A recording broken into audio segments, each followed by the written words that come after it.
What's up, guys? How we doing? How's it going? Oh, what's up, Otrapick? What's up, Cakes? What's up, Super? How's everybody doing? We doing good? I'm doing good. Bear with me for a second because we're trying some new things here. I think we're successfully live on YouTube, which is very exciting.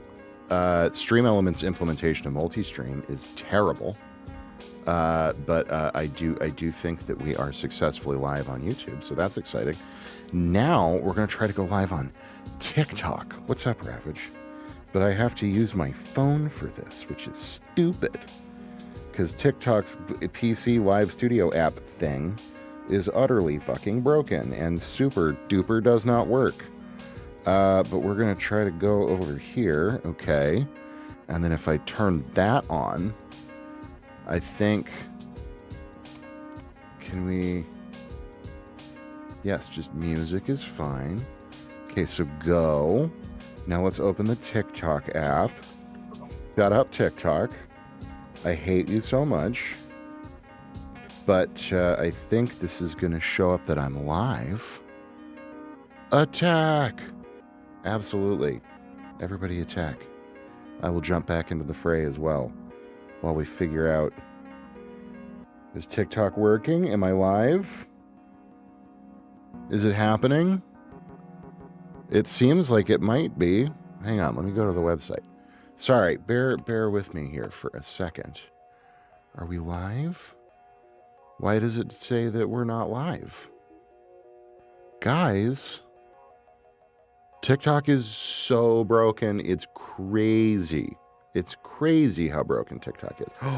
Now it says I'm live. Hang on, let's look. Oh, we are successfully live on TikTok. That's spectacular. Now, how the hell do I monitor chat? Can I see it in OBS? Probably not. Why would that work? That would be crazy, right? Oh my god, I can see it in OBS. Oh, no, I can't. I lied. God, this shit is all so fucking broken. Oh, we love it. All right, well, we'll leave this on for a while. I'll keep a rough eye on TikTok chat, and if anybody even ends up joining... Oh, nope, it ended. Okay, cool. Well, never mind. That's fine. This is what's been happening as I've been trying to go live on TikTok. It'll stream for like 30, 45 seconds, and then the stream just ends. And it doesn't even show up on like half of the platforms that it's live, so I have no idea. I don't understand why this is so difficult. You would think these companies with like literally hundreds of billions of dollars at their disposal would be capable of making software that functions in some way, but clearly that's not possible. They seem to have other priorities. Anyways, hi guys. Sorry. Utter chaos at the beginning of stream here. How are we doing, chat? What's new? What's fresh? It's gonna be a fun and good day, I think. We've got some very exciting things to work on. Of course, as always, feedback is going to be open here for a little bit at the top of the hour. So if anybody has any tracks to share, exclamation point feedback will get you into the queue, and you will get to play with our brand new, super shiny, incredibly awesome feedback queue system designed by our very own Supertonic moderator and programmer extraordinaire. Yeah, you know. If you guys are... Lumia lights are still on. You're right, they are. I'm so sorry. Let me fix that. Boom, boom, boom. There we go. You have the wheel, sir. Hey, Holzer, how's it going? Exclamation point feedback. Absolutely. By all means, Holzer. I would love to check out your track. Boom. There we go. There's our lovely Star Wars lighting. Holz Music wants feedback on their song. Yeah, so that's just head to that link right there. That's our super fancy new feedback queue. It should be pretty self-explanatory. Yeah, we will check it out in just a moment here. But yeah, we're gonna start with some feedback as always. We'll probably do, I don't know, 3, 4, 5, something like that. And then we have 2 projects to work on today. First thing is we're going to be looking at a new track from Nosbora, wonderful singer-songwriter. We've been doing a record with him over the last couple of welcome back, Otrapick. We're going to be working on a Nose Bora tune. Amazing rock singer-songwriter that we've been doing a record with called Broken over the last couple of months. So we're going to be working on a new track for that. Fantastic song. It's called Windshield. So we're going to be playing some drums, playing some bass, and doing some mixing. It's going to be pretty straightforward, straight-ahead rock tune. Yeah, everybody go follow Nose. He's also a great streamer. He's been kind of on hiatus for a little bit here, but yeah. So that's going to be a ton of fun. And then after that, we're going to get back into finishing out the track that we started on yesterday for Salvage. Sci-fi, RPG, combat-y, things. We started on another dialogue _ piece yesterday for that. We got theme written, chord progression written, kind of the very starting thoughts of a groove. So we will be taking a look at that as well, and hopefully getting it finished out today. So if we can end today with a finished tune for Nose and a finished tune for Salvage, we will be styling. And I think it is very realistic to get such things done. But yeah, again, anybody who is looking for feedback, go ahead. ! Feedback will get you into the queue. You get to use our super fancy new system. But we have two already jumping in here. Thank you, Cakes. We're back to the world's largest cup of water. It's very good. We love it. Anyways, let's jump on over. Yes, hydration, critically important. Jump on over into our feedback view, our super shiny, super wonderful new feedback view. Up first is going to be our friend Holzer here. Boom. Indeed, right? Oh, look at how shiny that is. I absolutely love it. Okay, working in Soundtrap. Yes, I seem to remember talking to you about Soundtrap at some point. Finally broke up with my abusive boyfriend the other day after he threatened to murder me. My goodness. I'm sorry that happened, Otrapic, but good on you for making a change, I suppose. That's terrible. I'm so sorry. I hope you're doing okay, and I virtual hug, for whatever it's worth. All right, Holzer, what do we got going on?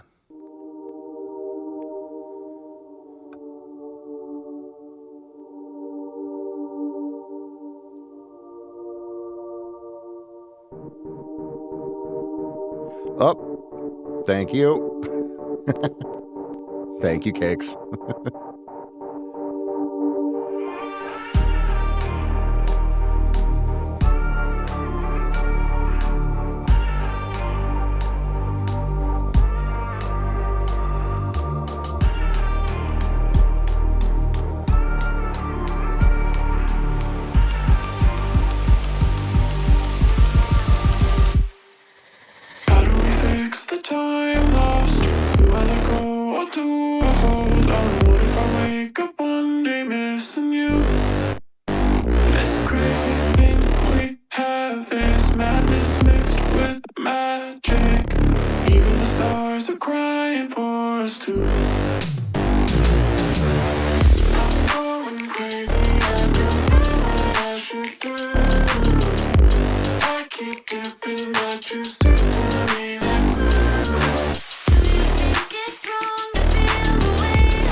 Really nice, man. Really, really nice. I really, really like this. Particularly, I really like the arrangement that you've got going on.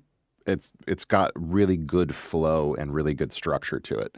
I think most of my thoughts here would be a little more on the mix end, and I have a couple of things. So first thing is this is mastered a little bit. Mix is I wouldn't say it's real bad. I don't think it's real bad, but I think there's definitely a couple of there's a couple of like balance things. I think that your bass synth it's really present, which is good, but I think it's a little bit overweighted, especially compared to the vocals. Like in general, a lot of the vocal stuff, particularly the chops, I could use a little bit more of. Maybe just a skosh less of the sound designy bass. I love the width on the bass. The confession. Okay, what is your confession? I ran through Soundgoodizer. Hey, man. Here's the thing: if it sounds good, it sounds good. That is fundamentally that is the thing. Soundgoodizer would kind of belong to a class of tools where they should be used carefully and sparingly.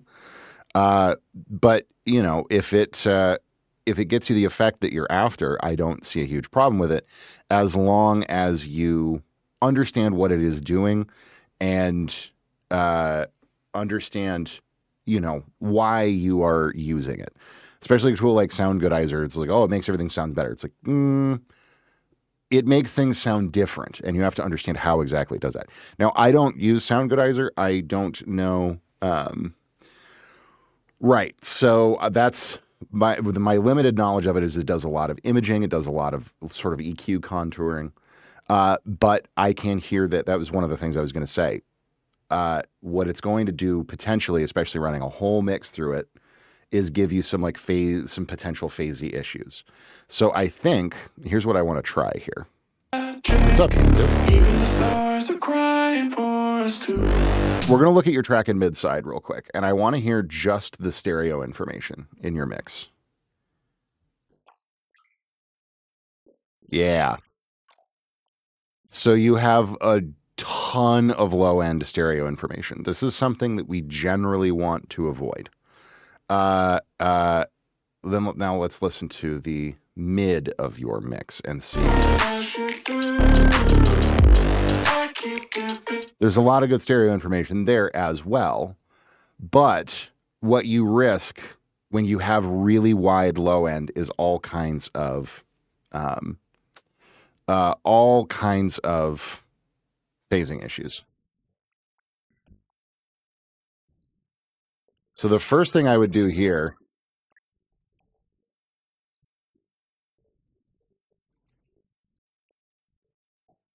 Okay, yeah, gotcha. Absolutely. That makes perfect sense. So what I'm doing here, Holzer, is I'm removing all of the low-end information from the stereo. When we do things in mid-side's a very cool processing technique. Mid-side basically looks at your mix and says, what do the two speakers have in common? And then what do the two speakers have not in common? And what they have in common is mono information, right? Information that is equally present in both speakers. That's your kind of center channel, we could call it. That's your mono information, right? And then it says what's different between the two speakers. That's your stereo information. And that's what obviously gives your mix width. And so what I'm doing here is I'm looking at just that stereo information and I'm removing all the low end from it. When you have a lot of low frequencies that are really wide and are different in each speaker, and they're really wide in the stereo image, it can really screw with the sense of presence and depth and thickness in your low end, right? So if I just do that one thing,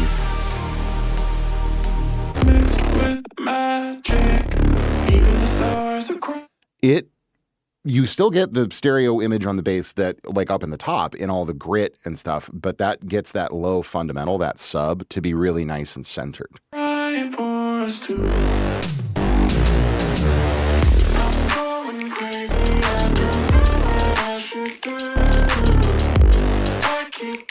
might even add a little bit of that low fundamental subbiness.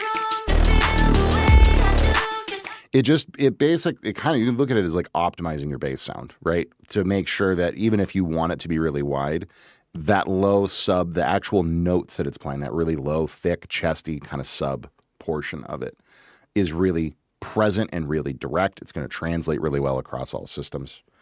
So that's like the first thing that I noticed right off the bat was just that low fundamental is lacking because it is so wide in the mix, right? Again, it is also just like a little present in general. But here, let's play around with one other thing.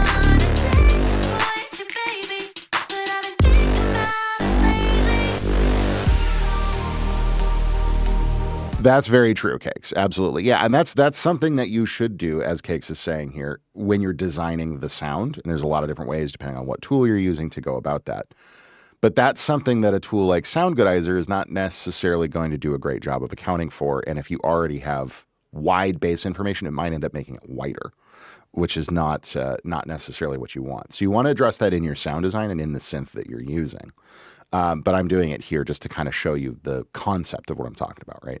So the next thing I want to play around with here is just adding a little bit of saturation to that sub.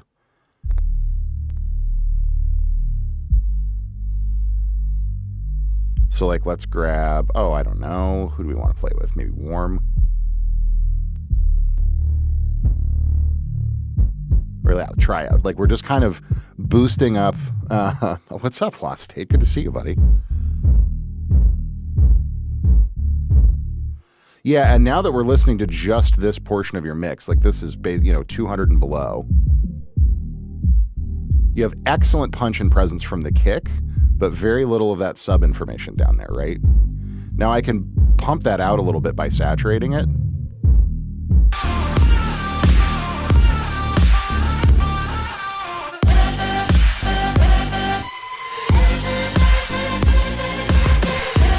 And already, you can immediately hear just with those two changes, if I'm going to turn ozone off, we're going to bypass it. And then I'm going to turn it back on. There's just a little saturation below 200 hertz and then summing all that 200 hertz to mono, right? And we can even reinforce that by doing that. Here it is without. There it is with. Without, with. It's a subtle change, but you feel it's focusing your low end and almost cleaning it up. I'm still rocking 8. This is Ozone 8. I've just never bothered to upgrade because 8 it sounds phenomenal. It does exactly what I need it to do, and I know how to use it.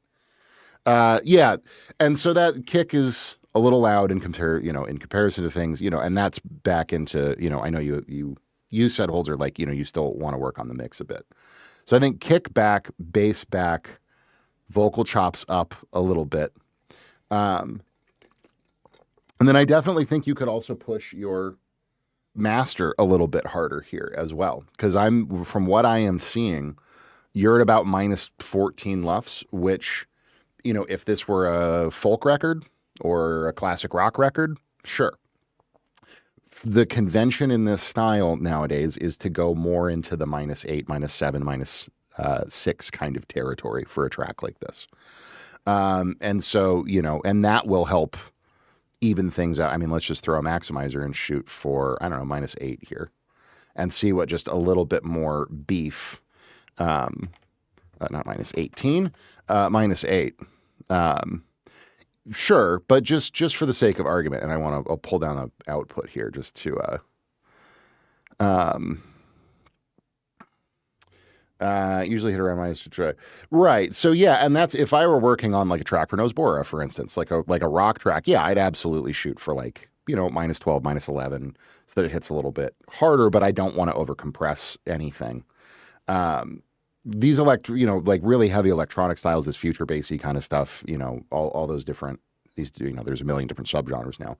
But generally the convention now is to shoot for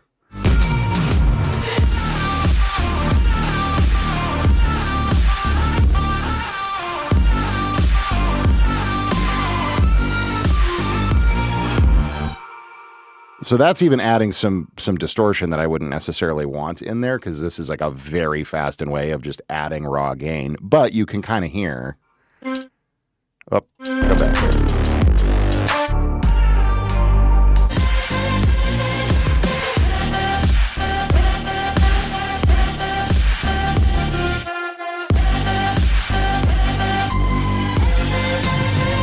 It's still gain matching. I'm still figuring out how all of this is going to work. I think that, yeah, pushing your master a little bit harder and then just balancing those elements out, you're really going to clean it up spectacularly. But again, like fundamentally, the concept of the tune is great. You know, like I said, it's well arranged. I like how you've treated the vocals. It's a cool intro. I really like the texture and the sound of that bass. There is also an opportunity with that bass to evolve it a little bit and maybe automate some filters or just like have it change subtly or not so subtly as the tune goes on. But the arrangement of the tune is really strong. I like a lot of what you've done, like with the chords that you've chosen and all that kind of stuff. That's all really, really good. So it's, you know, it's definitely worth the juice is worth the squeeze here to really get it dialed in. But yeah, make sure you've got that good, strong, low fundamental, a little less bass, a little less kick, vocal chops up, and then don't be afraid to cook your master a little, just a little harder, a little longer, you know. But thank you very much for sharing, man. Super, super cool. Yeah, I agree, Cakes, for sure. It's a very, very, very strong track. So, deep prayer masters. Absolutely. Boom. But thank you again very much for sharing, man. I appreciate it. Up next is going to be Cakes. And for anybody else, if anybody else wants feedback on anything, we only have one person in queue currently. So please, exclamation point feedback will get you the link to our super fancy new awesome feedback system. And you can go and check that out, and we will take a look at your track. But up next, as I said, is going to be Cakes. Oh no, super, the animation No didn't play. State Studios wants feedback on their song. Boom. Beautiful. Let's see here. Old track I did, remix of an NCS release. They didn't want to release it as an official, but I still like it. Not a perfect mix, but alas. Yeah, Holzer, unfortunately only one per person per stream. We do have quite a bit of work to get into today. We're trying to finish up 2 different tracks for 2 projects today. It does say it out loud. It's true. But if you want to swing back by tomorrow, yeah, absolutely. My pleasure, man. Thank you very much for sharing. Got a dead link. Riri? What is happening? This is a brand new system, so we're still working out some kinks here. Link is looking okay for me. Do you have like VPN on or anything like that? What browser are you in? Super might be able to help you out here.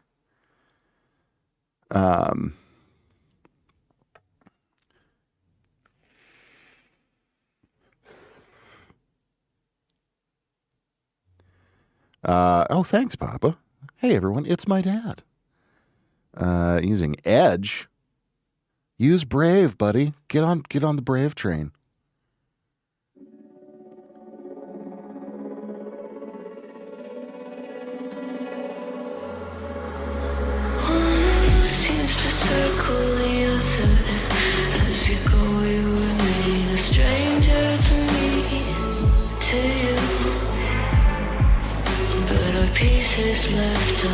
Brave is a super privacy-focused browser that it works exactly like Chrome, but it's awesome. We love Brave.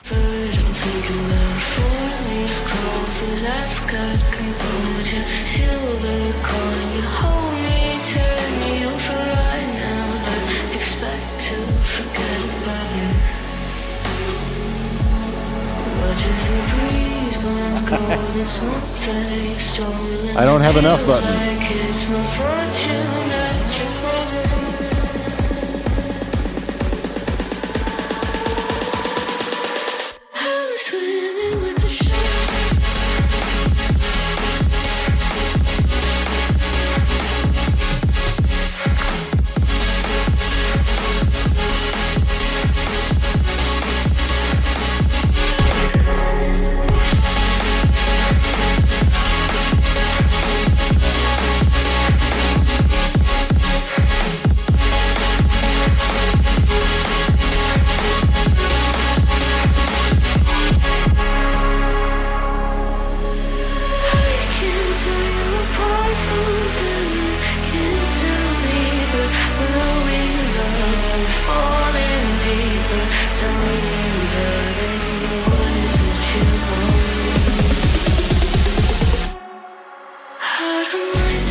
Nice. Gorgeous, gorgeous work on this, man. This is really, really, really nice. Great arrangement, great melodies, as is kind of always with your stuff. I think the main thing that I really want to hear here is more snare.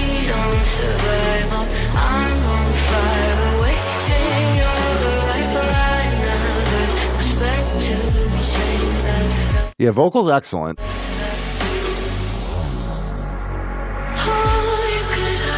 But especially like in this closing section here, the quality of the snare is excellent. It's just low, and it's losing some of that really nice transient snap, transient punch to it.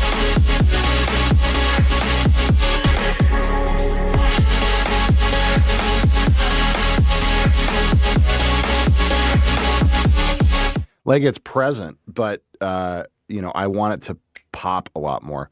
And sometimes, you can do like even a second layer of side chaining that is keyed into that snare that's faster than you would normally do with like traditional side chaining off of a kick, and doesn't hit as hard, but it just pops everything out of the way just for a second, right? So that transient can really be nice. And so like super fast attack, quite fast release. Yeah. It's mainly just like in the transient department. It could be a little louder, but then that transient, I really want to really pop out and really like drive the groove forward, because I can definitely hear it and the texture of it's great. But I want that pop. Also, I want to try one thing here real quick, because the width is good, but I kind of want it louder or wider. Let me hang on.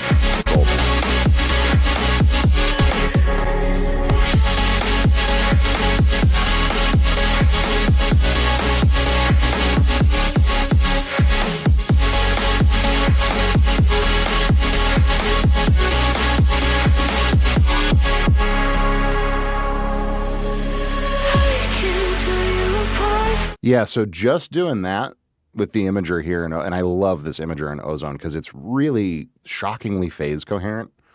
Most imagers struggle with that, but I really, really like it. My trick is always to push, I like where they have the preset sort of crossover points for everything. So we've kind of got airband, all of the highs, and then all of the mids, from like very low mids into lows, and then very high mids into highs. I like to kind of do like a 30, 60, 100 spread sometimes. And even this is the one that sometimes I even like pull this back. But then really like pushing width on everything, especially on this airband, just has a tendency to really open mixes up like a lot in a really pleasant way to me. There it is without.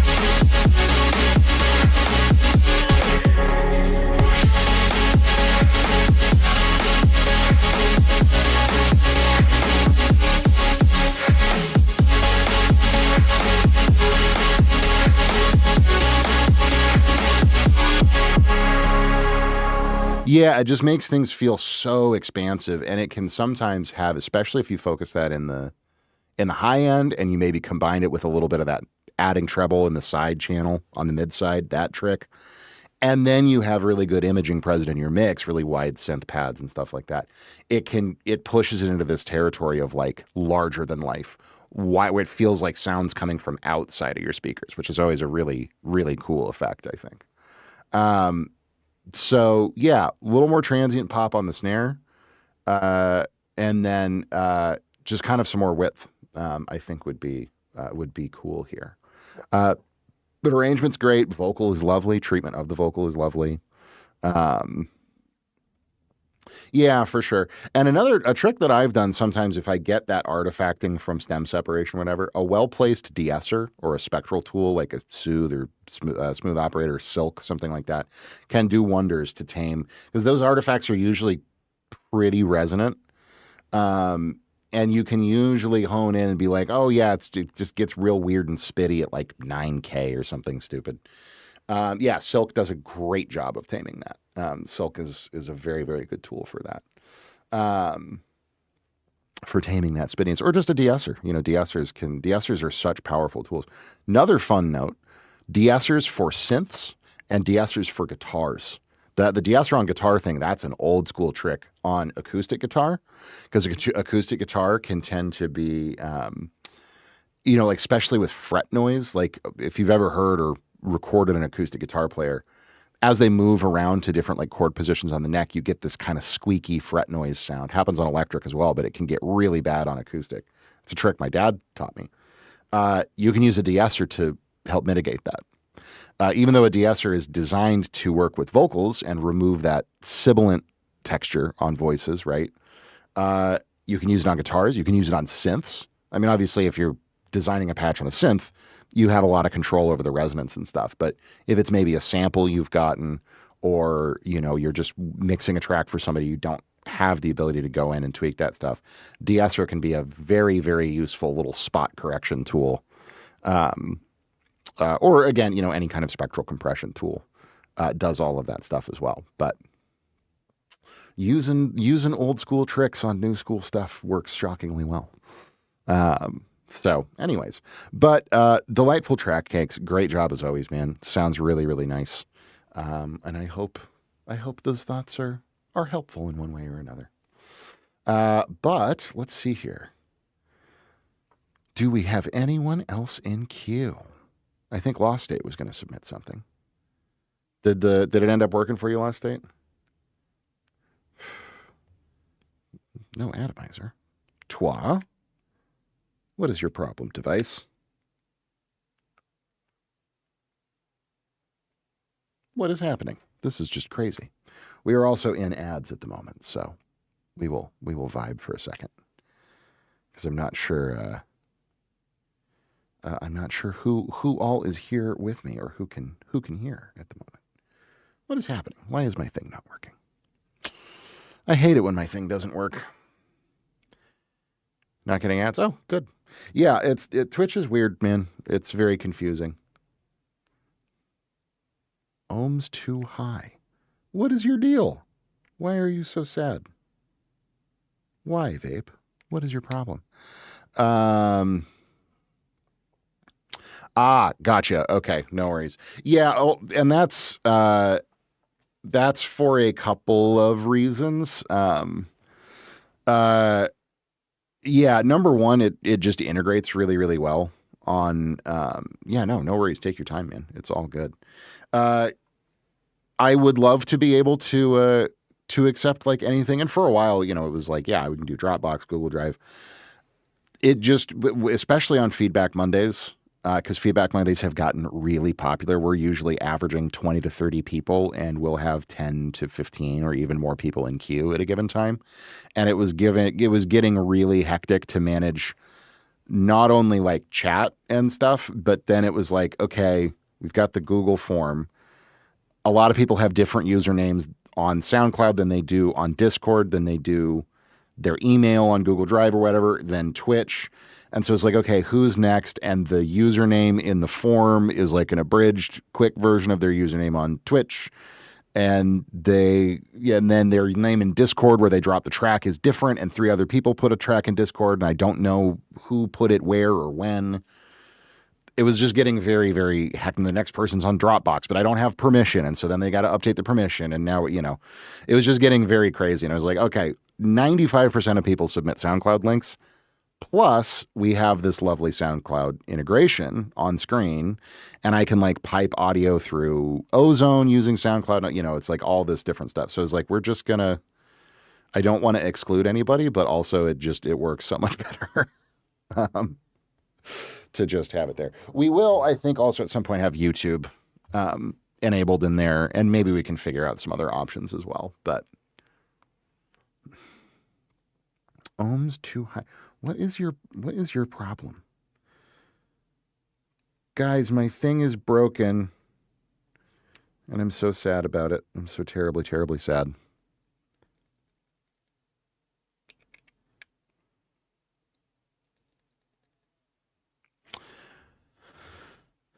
But yeah, no, it makes good sense for the setup.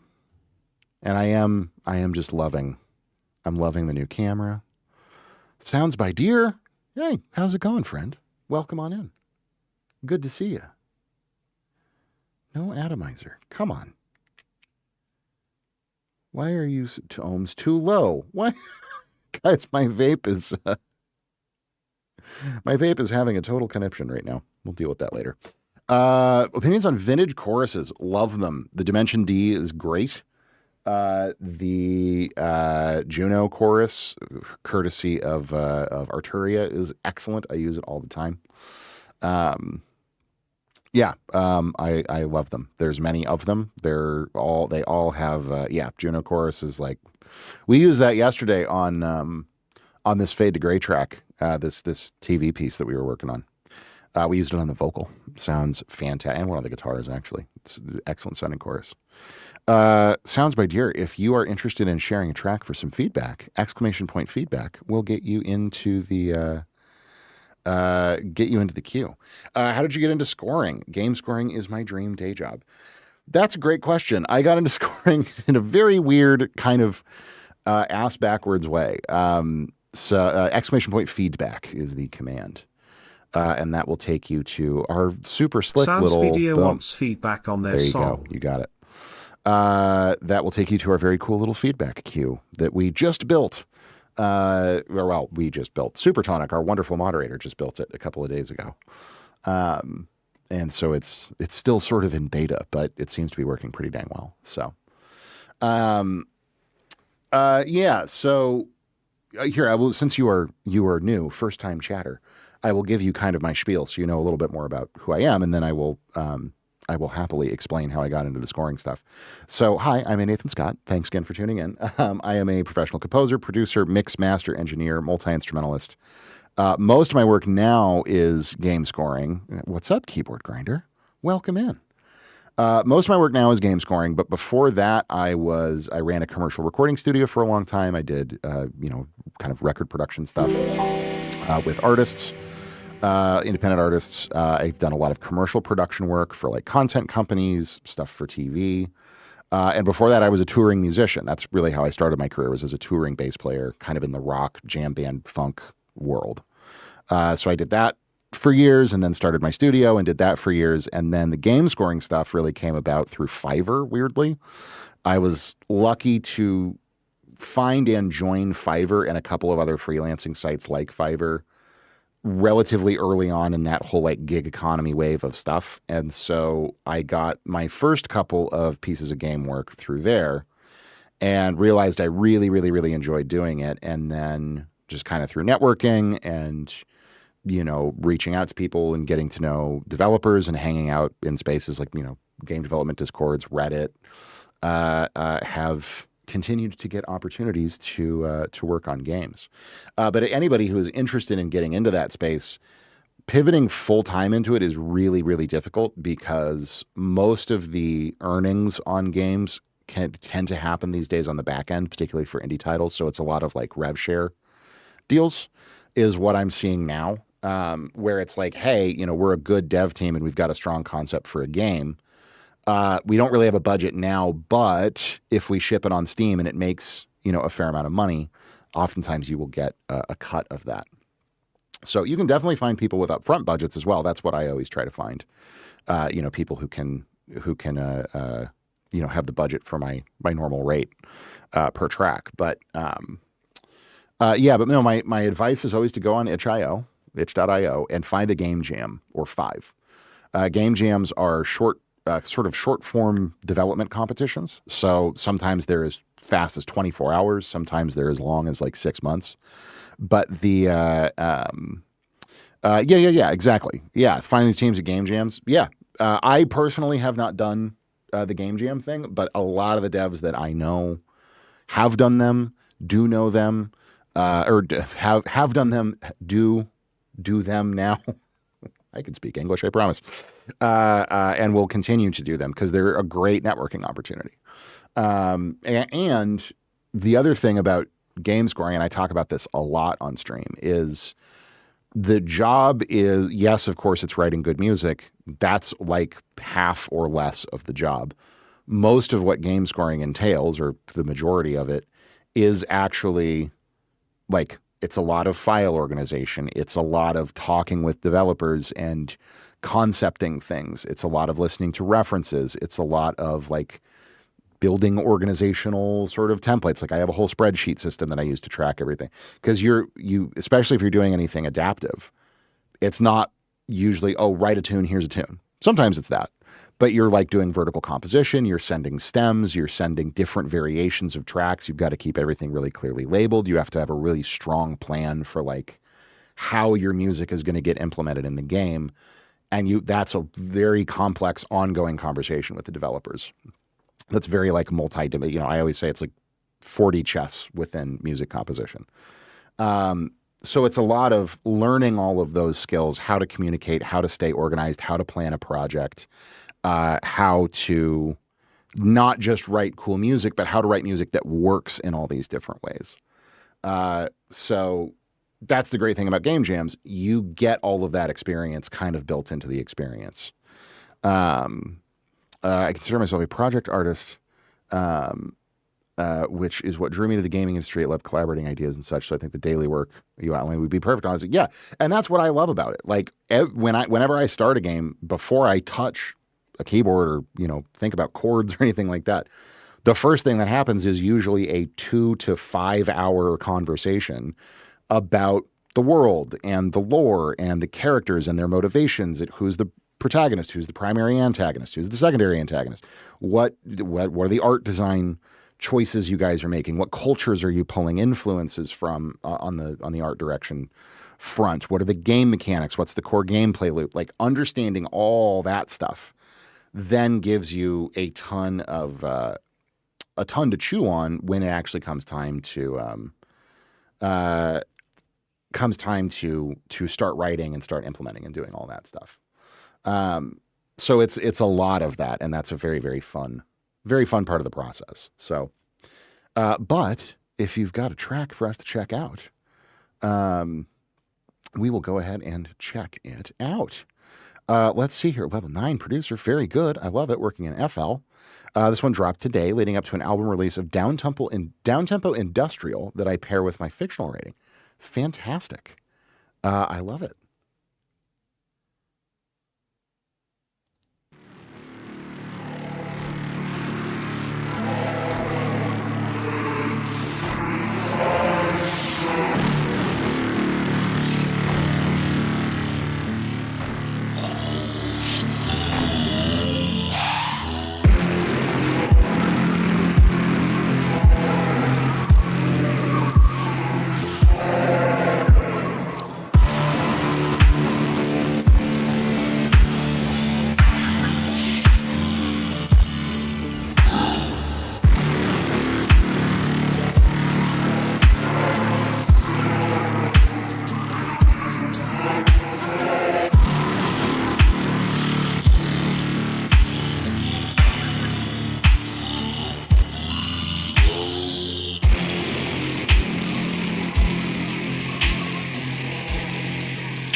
Man must rebel.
Okay. Very interesting. Very cool textures. I like your sound design a lot. Um, I think. Okay, so I have a couple of different thoughts for you here. Uh, the like arrangement wise, I like all the and sort of composition, sound choice wise, that end of things. I like a lot of how you have put it together. I like the sounds that you've chosen. I would love to hear a little bit more evolution from top to bottom, or from front to back rather, because one of the ways that I always check this right is by kind of jumping. If I can jump around in a track from say, 20 or 30 seconds in or a minute in back to to 3 minutes to 2 minutes.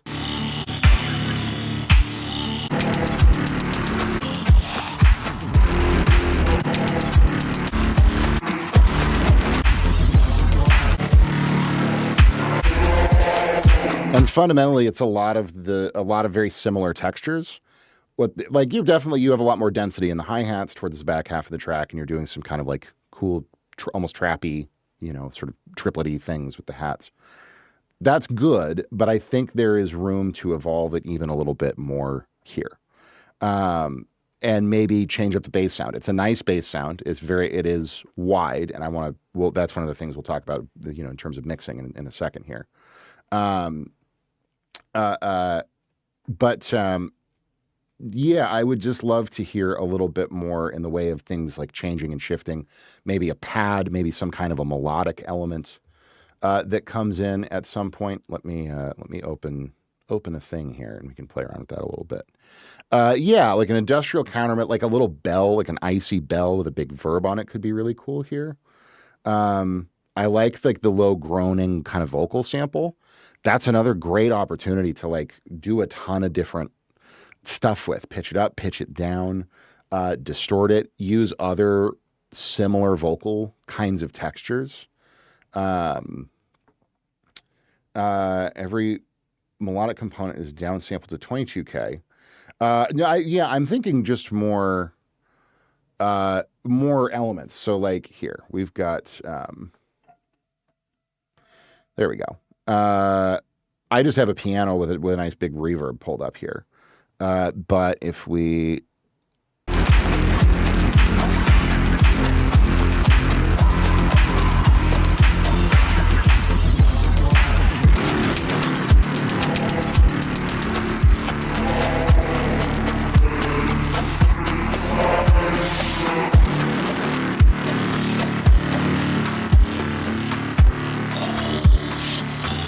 something like that in there that could come in, I think would be really, really nice.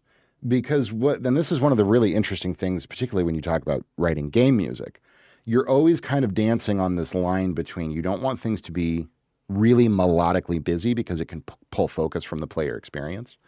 But you want to have, what's up, Max D? Good to see you, buddy. It's been a while. How you been? You want to have melodies that are usually really have a kind of an iconic feel to them. They're simple, they're accessible, they're easy to remember, but they're not overly complex, right? Because those are, like my favorite example is Halo, right? Like everybody knows that melody off the top of their head, at least if you are a millennial. I love it, Max D. We love amazing news. Amazing news is always good news. Those are the kinds of things that really sell a piece in a game and really give players something to like hear and identify, and sing back, and it becomes those iconic moments in games, whether it's a great menu theme or a great boss track. Oh, congratulations, Maxty. That's awesome.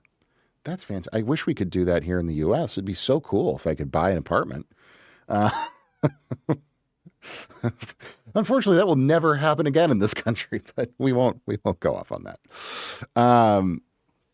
But congratulations, man. That's very cool. Yeah, so having like good, strong melodies like that, it's a way to kind of sell the track and to give players something to to grab onto that's really identifiable and accessible. So I think there's, like I said, there's just general room for like more textures up in that kind of area, and a little bit more evolution front to back on the track. The mix, I think, is quite well balanced. I could use a little more snare.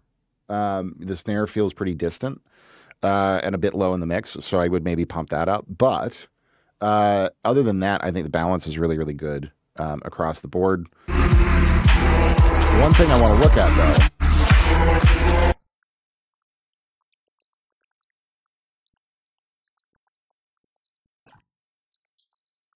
so what I'm doing here, I'm not sure if you're familiar with mid-side processing, but we're listening to just the stereo information in your mix here.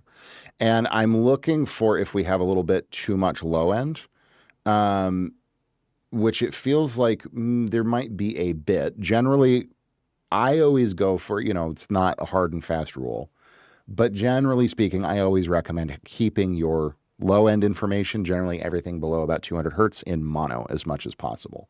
There's a lot of different reasons for that. It has to do with phase correlation, translation across different systems, all this kind of stuff. But also, just since you asked about game scoring, a lot of times you will have really wide stereo information from things like explosions, gunshots, environmental, buildings collapsing, all that kind of stuff. And those might have very wide low-end information. And so if you are using a lot of really wide low bass sounds, it can interfere with the impact of those. That's a big thing that you keep in mind when you're writing for games, is thinking about all of the other potential environmental sound cues, dialogue cues, incidental sound effects, weapons being reloaded, enemy movement, all that kind of stuff you always keep in mind. And you want to try, obviously it's kind of impossible without a shitload of playtesting and stuff, but you want to try to build your tracks in a way that hopefully stays a bit out of the way of a lot of that stuff.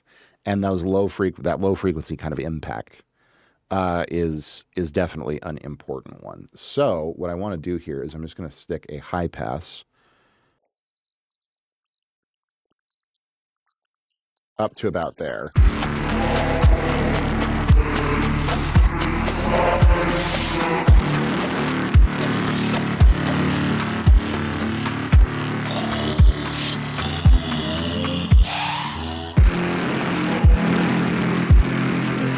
That feels like it focuses the low end a little bit more to me. And I think you could use just a little bit more like subbiness in general. Like even if I just add a little bit of saturation, say below, 200-ish here. Where's a good spot?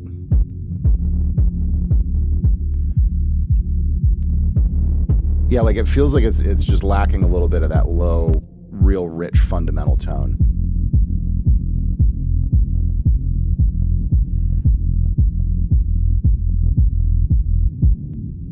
Oh.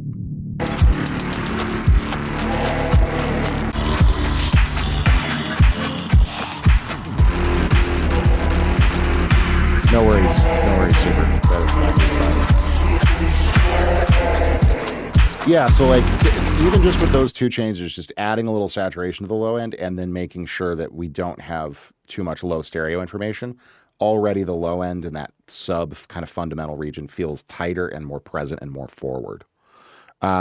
So, for what it's worth, that's kind of what I would, how I would approach it. In games, do you cut that stuff out or make room in the frequency range for the game sounds? You can. It's more of just like an awareness thing, right? Like I tend to avoid doing a lot of really intricate, really bright stuff in the center of the mix, right? So like having a lot of, let's say, hi-hats or kind of percussion topper elements that are very centered, right? Now, that's a thing I think that you just generally avoid. I guess it kind of depends on the genre. But I always try to push those elements out to the side because that is the same frequency range where two other things are going on. One, a lot of the articulation of, let's say, a weapon reload, right? Or a firing sound, a gun firing sound, or swords, Offsite 00 or wants all that kind of on stuff. their song. That's the frequency range and then the location where a lot of that stuff sits. It's up in that 4K to 9K area, and it's usually pretty centered because dynamically the gun's usually in front of your perspective, right? Whether it's third person, first person, doesn't matter. I'm talking about action games, of course. Like if it's a cozy game, totally different story. But I'm talking about most of what I do is like sci-fi, action, stealth, horror. We're doing a horror stealth VR game right now, as well as a sci-fi sort of looter shooter type game, or not really looter, dungeon crawler. I don't know. But yeah, so it's like the awareness of that. Also, that region is where a lot of your the articulation and dialogue comes from, right? Is in that kind of sibilance region.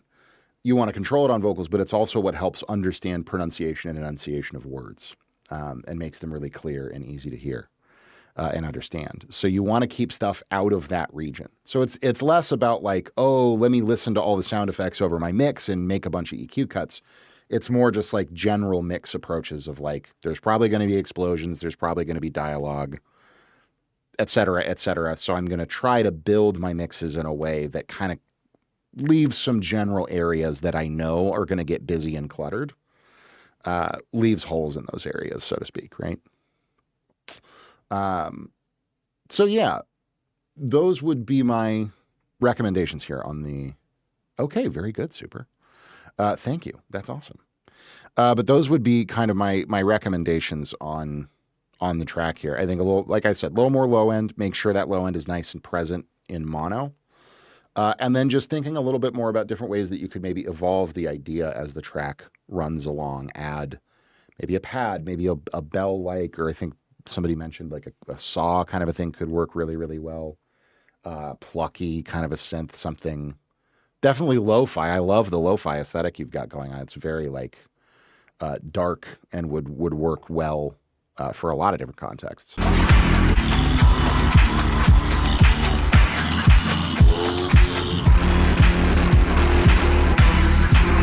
So yeah, the aesthetics of it are great. Duly noted, super. No worries. I'm so glad. Well, yeah, I mean, lurk away. And if you have any questions at all, man, that is a huge part of what we do here on stream is I love chatting about stuff. I love sharing my experiences, learning from you guys. You know, it's all a big conversation. So if you have any other specific questions or general questions about anything, always chime in. I'm happy to go on a rant in case you can't tell. But yeah, and then of course feedback always. Oh, thank you for the follow, man. I appreciate it. But anyways, very, very good. Oh yeah, we're gonna need to hang on. Let me refresh this. Boom, back. Hang on, we're playing with the. How do you get that delicious, dreamy, phasery sound on piano? I can't get it to work. Phase 90. Look for something that replicates a phase 90. Is like the best phaser sound ever. Hang on, super.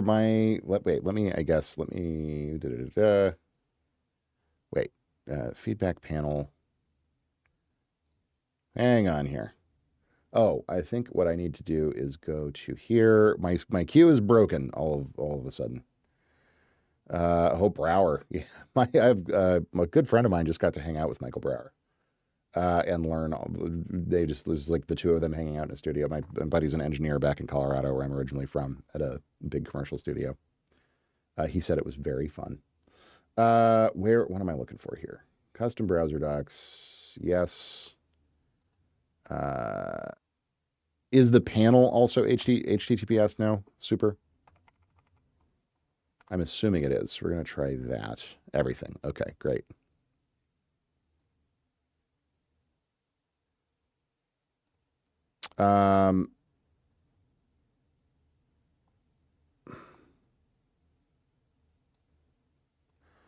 My queue is empty all of a sudden, super. And I think we had a couple of other people in queue. Let me check the completeds here.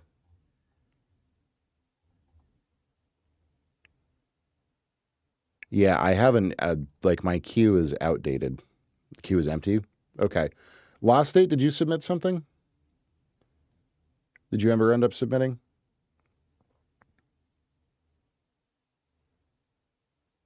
Okay. As long as we're not missing anybody. Because I'm not seeing any of the ones that I've completed in here. It's Out all of here. It's all sight tester 00 ones. wants feedback on their song.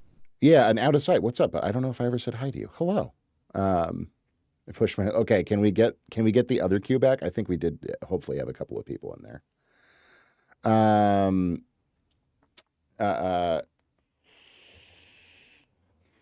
Almost done. Okay, no worries. I'm just making sure we were having slight issues with our queue here, so I'm making sure your thing didn't get deleted.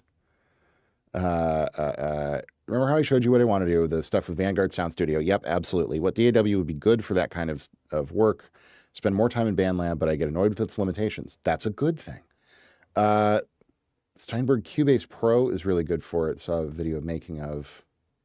Okay, gotcha. Out of sight. Awesome. Thank you. Sorry if yours got deleted. I do apologize. Also saw a video making of 3 guys who made OST for that game. Actually used Cubase 2nd and Ableton and FL. So, that's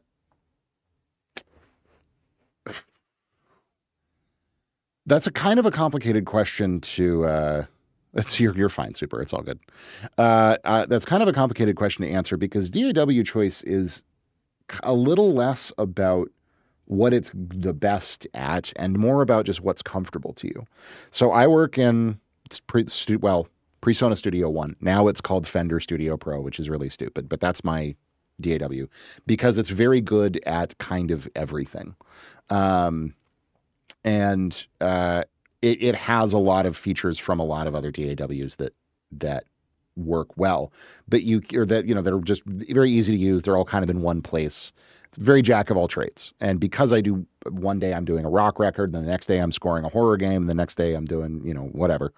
It's nice to have a DAW that kind of has bits of everything from everyone. You can do anything in any DAW. It's what it's focused on. So like, for example, if you want to do a lot of string scoring, Cubase is a really good bet. Studio One is really, really good bet. Those are kind of the 2 main ones that string scoring guys use because they have more features in that direction. Now, the UI in Cubase I found to be a little clunky. So yeah, exactly. Sounds better. You're exactly right. It's what workflow works best for you. And you'll only kind of learn that. You'll only kind of learn that by playing around with them. All of these will have free demos, right? So like, yeah, for strings, Studio One, Cubase. For like really heavy electronic production, Ableton and FL, because they have a whole built-in modulation system and they have really strong MIDI implementation and like automation and all those kinds of things. So I would recommend you could watch some videos or you could just download some demos and just start fooling around. And I promise that one of them will really click with you. Like the FL piano roll is great. The modulators and the routing in Ableton is insane. You can send any audio absolutely anywhere. It's brilliant. But Ableton you of course can score in Ableton. You can do strings in Ableton. It's just kind of a pain in the ass. So because I do a lot of that, Studio One is a better fit for me. And I do less of the really heavy sound designy modulated, where I need to be assigning envelope followers to volume controls and all that kind of crazy stuff. But if you're doing dubstep, that's like a critical part of the production process. So, and you're not worried about articulating spiccato runs with an orchestral library. So, yeah, like for the stuff that you like, I do think that Cubase and Studio One would be good bets. Like I would probably try Cubase first because a lot of that Vanguard stuff has strings, and strings are a very specific thing that it's niche, but like I said, Cubase, Studio One do it really, really well. So you'll also want to think about plugins and libraries and what sounds come with what DAWs built in. So, that's another component. You'll probably want to get something like a Museo subscription or a Composer Cloud subscription if you intend to do really big stuff with strings like I do. I have Composer Cloud. But any of those libraries will work in any DAW. It's a whole thing. But anyways, yeah, I would start with Cubase.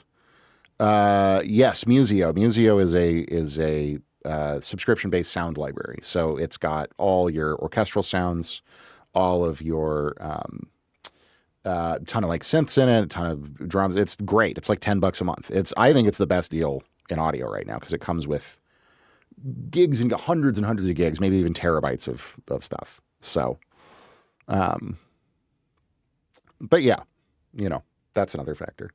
All right. Let's keep things rocking with a little bit more feedback here, and then we will get into doing some work. First on Nosboros track. But are we in ads? I saw something about ads. Somebody tell me if we're in ads. Oh, nice. I am bummed that they don't offer the perpetual anymore because I would absolutely grab it.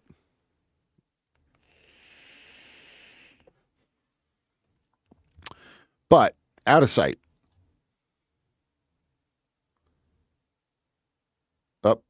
Oh, right. I need to do this as well. Hang on. HTTPS. Go. Boom. Out of sight. There we go. Oh, and the animation's working now. Yay. Yes, I see you in here. Lost 8. You're good. Let's check out what Out of Sight's got going.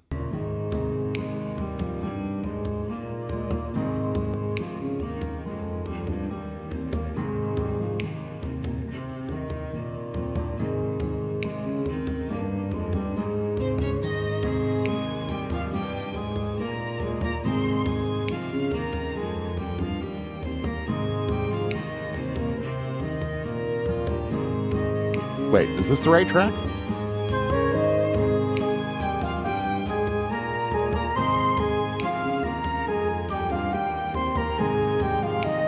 Gotcha.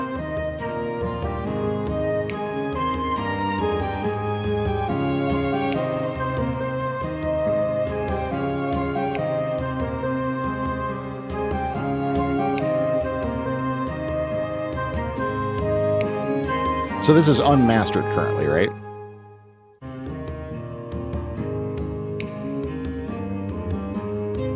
This is lovely. It's really, really well written.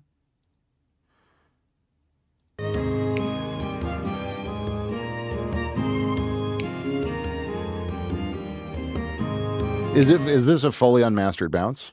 Out of sight? Yeah, this would work really, really well in a lot of game applications. Would be great tavern music. This would be great. I would say like quest giver music, like, in the old woman's cottage as she asks you to go pick a bunch of apples for her or whatever. It's lovely. It's nice, simple. Add strings in today to simply add fruity reverb. Okay. Well, here, I'll tell you what. I will do a quick master on this because Ozone is what I use for mastering. And you can kind of, just see what I would do.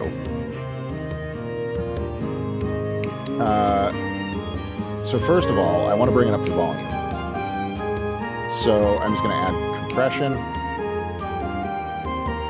Usually for stuff like this, just try a couple of different presets here real quick. I really like accentuating top end when it comes to strings.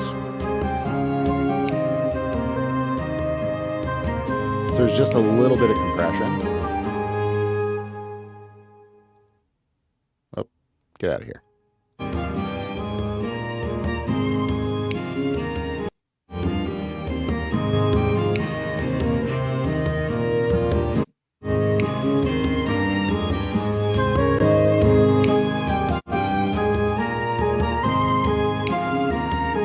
For this style of music, I would go for -14, -13. Doesn't need to be super loud or over the top. That's fine. And we want it to be nice and clean. We don't really want like artifacts or pumping or anything like that. So yeah, like -13 is a pretty good LUFS target. Yeah, the snap's a little loud. I think it works though.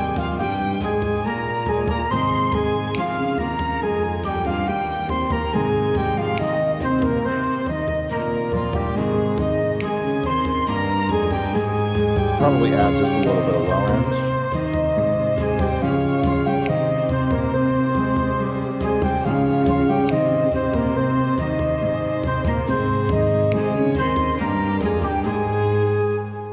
Cut at 200 or 250, which is all that stuff. Here, that cleans it up really nicely. Oh, actually, we don't really need that side here. Add a little more top-end detail.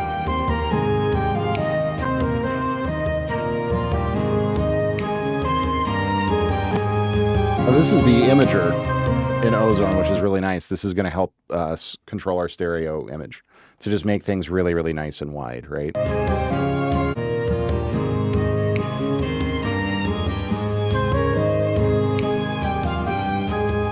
But also sum the low end into mono, like we were talking about, right?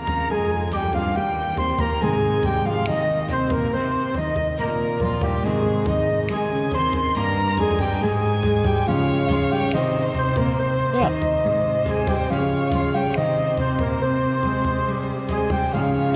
That sounds pretty solid to me. There's our before. I think there's a free version. This is not the free version. This is the full version. But yeah, here's before. There's after. Here it is gain matched.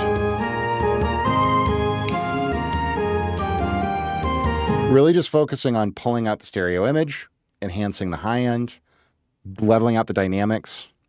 You know, those are the kinds of things that we're focused on here.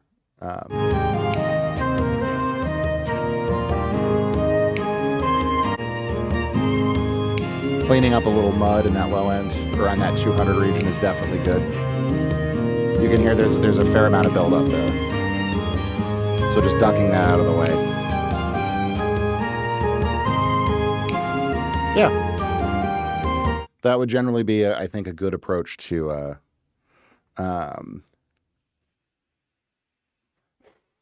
No, so this is full Ozone, which is like a full mastering suite. So it's got all kinds of different tools. It's got EQ, dynamic EQ, compression. So I'm using all the different tools. So I'm using their compressor here, the imaging tool, the maximizer, which is like a volume normalizer compressor sort of situation, upward compression. And then their limiter, just as like a last stage true peak limiter.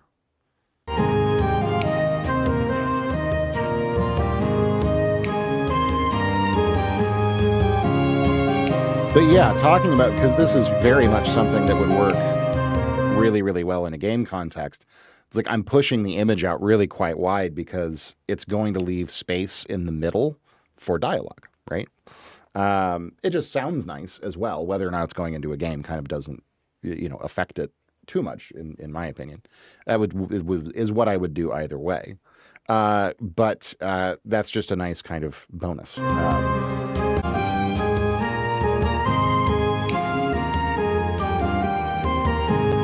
We could even add a tiny bit of saturation to these upper mids here.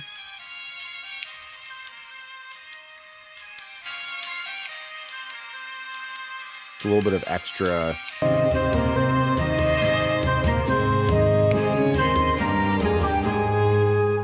Yeah, that just adds a little bit more definition on things too. Not too much.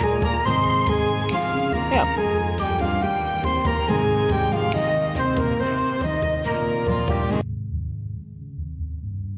Maybe just a little bit on the super lows too, just to make it a little richer. Yeah.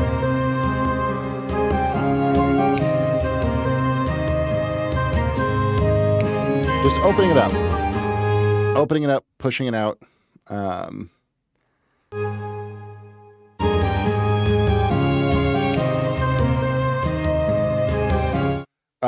That would be a question for Out of Sight. It is a lovely sounding reverb. Sounds like Seventh Heaven or something like that.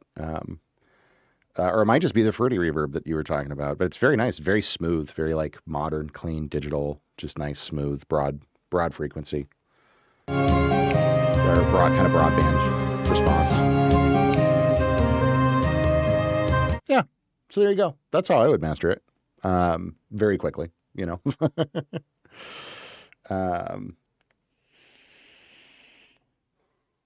Gotcha. Another way to do that out of sight, and the way that I usually recommend doing it, is to just set up a reverb send.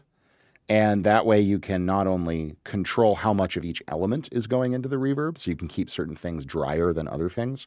You can then also independently control the volume of the reverb, so you can bring it out uh, a lot more or a lot less. And it just gives you a lot more granular control. If you just put it on the master, that's quick and certainly works. But you might end up in situations where it's like, oh, I want more verb on the snap than I want on, say, my violins or something like that, right? I want my violins to feel a little bit drier. And so if you set it up with a send, it's going to give you that granularity and the ability to really tune in exactly how much you're sending to it. So that would be a recommend there for you. But yeah, there's a quick and dirty master for you. I think it sounds nice. It's a lovely sounding piece. The composition's fantastic, man. Like the melodies are great, chord movement's great. It doesn't feel overly repetitive. Again, this would be like absolutely top tier for like any kind of fantasy sim game. This would be perfect for a lot of cozy games. This would be perfect for fantasy RPG, all that kind of stuff. Really exceptional job on the composition, and the mix sounds great too. Yeah, just we cut out a little mud, added a little warmth, added a little detail, a little bit of compression, widening the top end here and the mids just a little bit.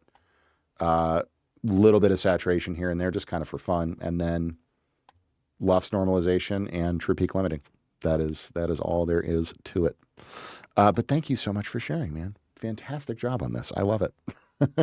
Very, very cool little piece. Okay.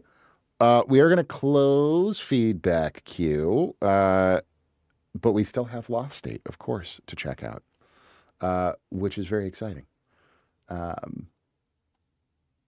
Lost State, I believe. Should I tell people what we're doing, what we're going to have going on? Are we ready to like officially announce that? Totally up to you.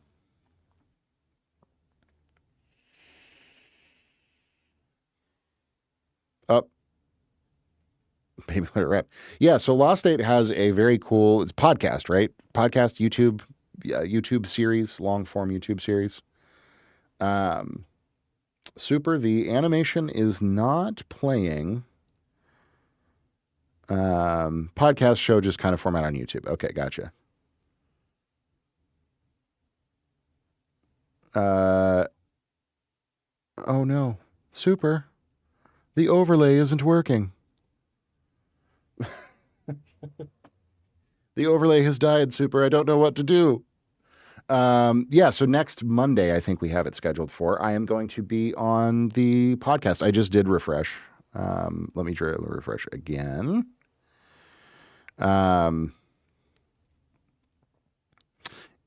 Refresh when the scene becomes active. Yes, refresh cache of current page. Yes, Super. It is not doing the thing. I don't know what to do. It's not loading our song. I'm so sad. Come on, overlay. Yeah, for a minute or two. Okay. I think podcast just got such a bad name from the oversaturation and everyone having a podcast. I kind of want it to be more like a show since it's on YouTube and it's visual. But it's basically just a podcast. For sure. No, either way, next Monday, we will be hanging out after Feedback Monday over there and having a chat about kind of whatever. I don't think we have a particular topic in mind yet, but we will hang out and we will talk and it will be a grand time. And I'm very much looking forward to it. So I'll do a little announcey in my Discord whenever that is going to either get posted or go live. But it's going to be a great time. So, and I very much appreciate the opportunity to go over there and check it out. Got some ideas, also a little interview. Excellent. I love it. Well, while we are continuing to see what's going on with the overlay here, and if not, if there's something borked with it, Lost State, you can just throw the link in chat and we'll listen to it that way. That's totally fine as well. So I don't think, yeah, still working out the bugs, but that's okay. Generally, it works quite well, and it's very, very slick. We love it. But while we were waiting for that, I will just go ahead and say, again, our first order of business today in terms of in terms of work, is going to be working uploaded as private. Yeah, it should work with private links. I know we've had that targeted. No, I don't think that's the problem, although that would be a super question. Retry.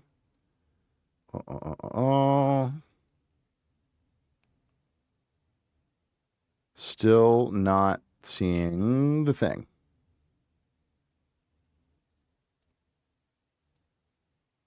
But yeah, we're going to be doing you need to use HTTP. Okay. Maybe. It is now an HTTP. Refresh. There. Still not coming up. Over on YouTube. Hi, Violet. How's it going? Good to see you. Yes, it is still not coming up. Super. Made it public. Hopefully that. Okay.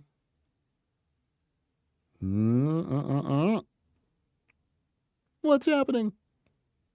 I don't know. So, no, yeah, this is because Super is a developer extraordinaire. So we've got a whole like custom codey, scripty thing going on, which is very cool. But yeah, here, while Super sorts that out, we'll just pop over here. Hang on. Hang on. Let's go to our producer view. Another shiny new view here. Boom.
Where are the drums coming from? Are those live tracked?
Very cool. Great, man. Really, really nice tune. Great playing across the board. Mix feels good. Vocals are just kind of general mix notes. Vocals feel a little low. Drums feel a little low. Balance of guitars and bass feels good, but I kind of, if guitars and bass are this lump and vocals and drums are this lump, I would just a little bit. Particularly kick. Kick is the main thing that I am missing a bit. You also, I think, push compression on the drums a little bit harder. The cymbals are quite dynamic, and it feels like there's a little bit getting lost. So just like general balance tips. Also, a good master here is going to do a lot for it. Writing wise, it's really, really, really nice though. My vocals always tend to mix low because I used to be sort of self-conscious about my sound, and I still have that bad habit. Indeed, hey, that's that is something that happens to all of us. Also, I think compress the drums a little too much because I'm trying to mask them so they don't sound fake. Interesting. Okay. I wouldn't worry. They don't. I thought they were real at first. I mainly because they feel a little loose in a very human way. It's just a good thing. They feel very authentic. They don't strike me as fake. And Steven Slate is good shit. My idea with the drums, though, and this I think will help in that realism aspect, the grooves are really simple. I worry almost a little bit too simple. I feel, and this is me as a drummer, I tend to like busier drum parts personally. But because everything else is very just like gung, gung, gung, gung, gung, really eighth notey. Which is good. It all grooves really, really well. But I kind of want to hear. Hang on one second here. This is like my drum and bass kit sound, so it's going to sound a little bit odd. But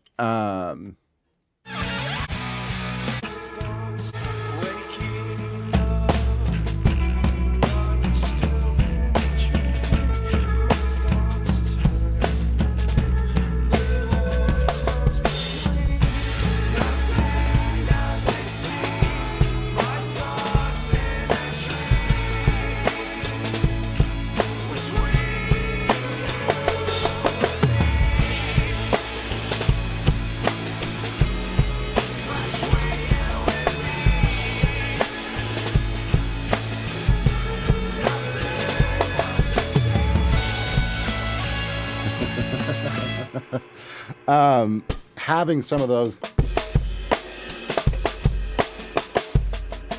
I always talk about ghost notes, right? They do so much to bring a lot of life to the tune. I'm Spaz, ADT drummer, so I was trying to learn how to tone it back, but also I'm using pre-made grooves and then filling stuff in for sure. And that's, rolling kit, playing along to it, always excellent because you can quantize, you can tighten things up. But yeah, especially like with big, wide grooves like this, I personally love the sound instead of zoop. There we go. Instead of just like that works for like a first verse, right?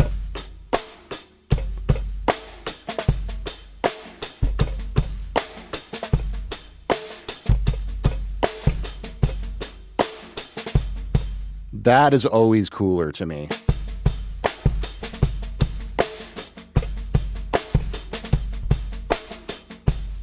It takes up more space. It lends a sense of like intricacy and movement that I just love.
Yeah, and especially in a big open section, you can do like the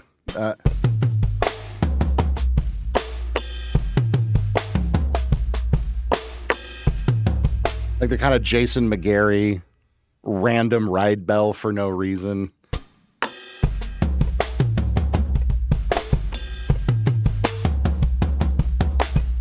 Those kinds of grooves are always super fun. Yeah, because everything else is so tight and clean and open feeling. It's making me just crave, or like tambourine could also fit really well in this tune. Just like, yeah, movement there. There's an album with like 5 songs I'm making. Project I was trying to do. Been in between for like the last year or so working on it, just hitting walls. This gives me a lot of good. Oh, indeed. I'm so glad. Very neat, man. Well, yeah, it's, great tune, really well written. I like all the places it goes. Great guitar playing, great melodies. More drums, more vocal, a little back on the guitar and bass, good master. And then, yeah, throw a tambourine in there, build some of those ghost notey kind of stuff. I think you'll be in excellent shape here. But honestly, that is kind of a perfect segue into the first thing that we're going to be working on today, which is this tune, Windshield from Noseboro. So let's get that pulled up here. Let me do one thing real quick here in the background while we wait for that to load. Lumia Streamlights on. Yes, sir. Back to chatting scene. Boom. One of the more shredding songs from doodling and stuff.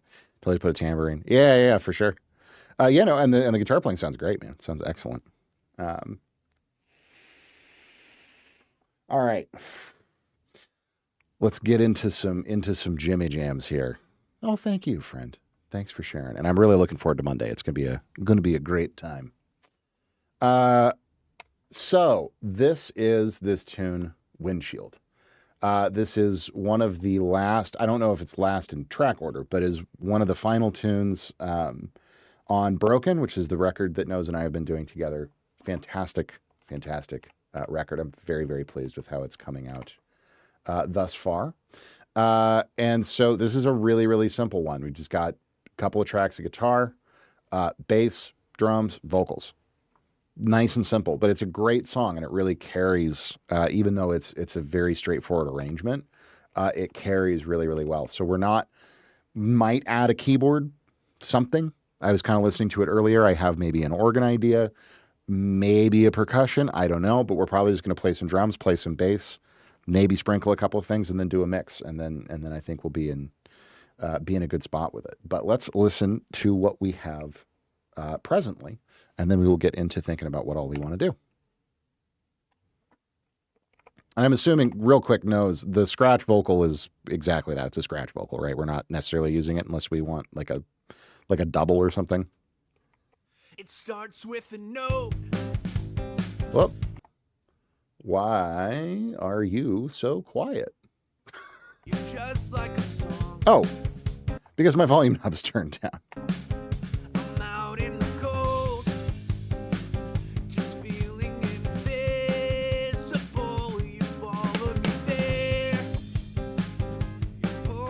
Gotcha. Okay. I know that you're scared, but somehow I give you hope. 'Cause this life gives us no Thank you for the follow, Joker. How's it going, friend? guarantee. The seasons changing unexpectedly. Our scars will remain, but I find it comforting that the dead of winter will blossom into spring. So obviously direct guitars right now. We will be using If life is a road, it's covered in snow. I'm spinning my wheel, besides I wouldn't know where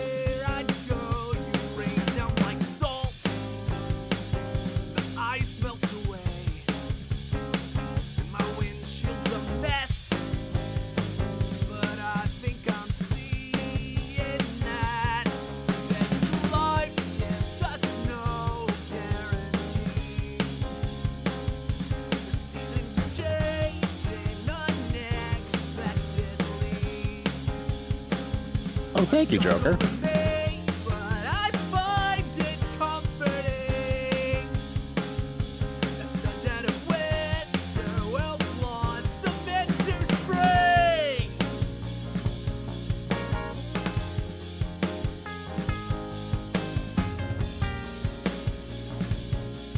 Don't call me out like that, Super.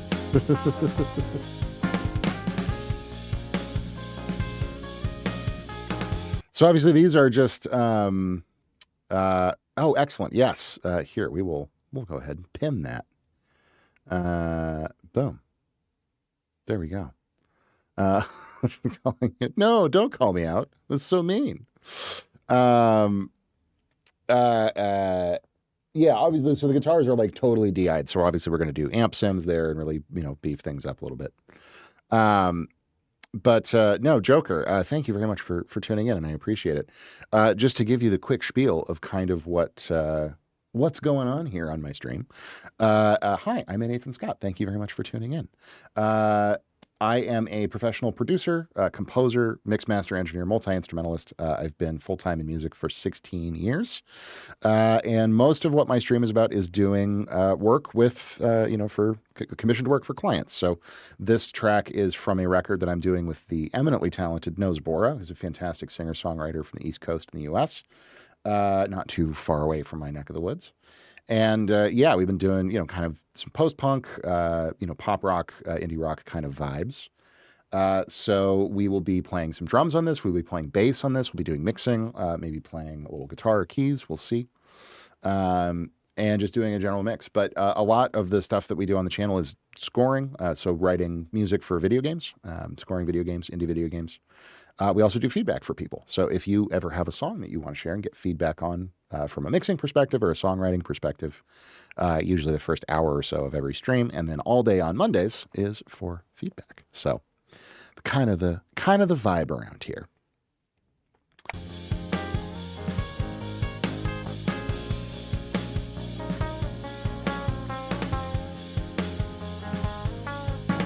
Smoke that filled my lungs, you showed up to make them clean. Every word that we exchange only amplifies these dreams. I may have fallen way too fast. There's no rules about these things. As you're warming up my world, I am warming up to green. Gives us no guarantees. Seasons of change unexpectedly.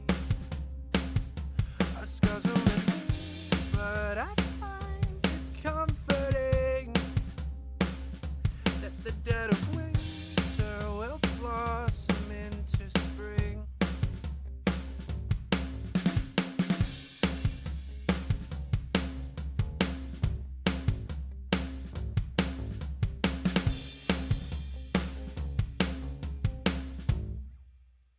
Cool.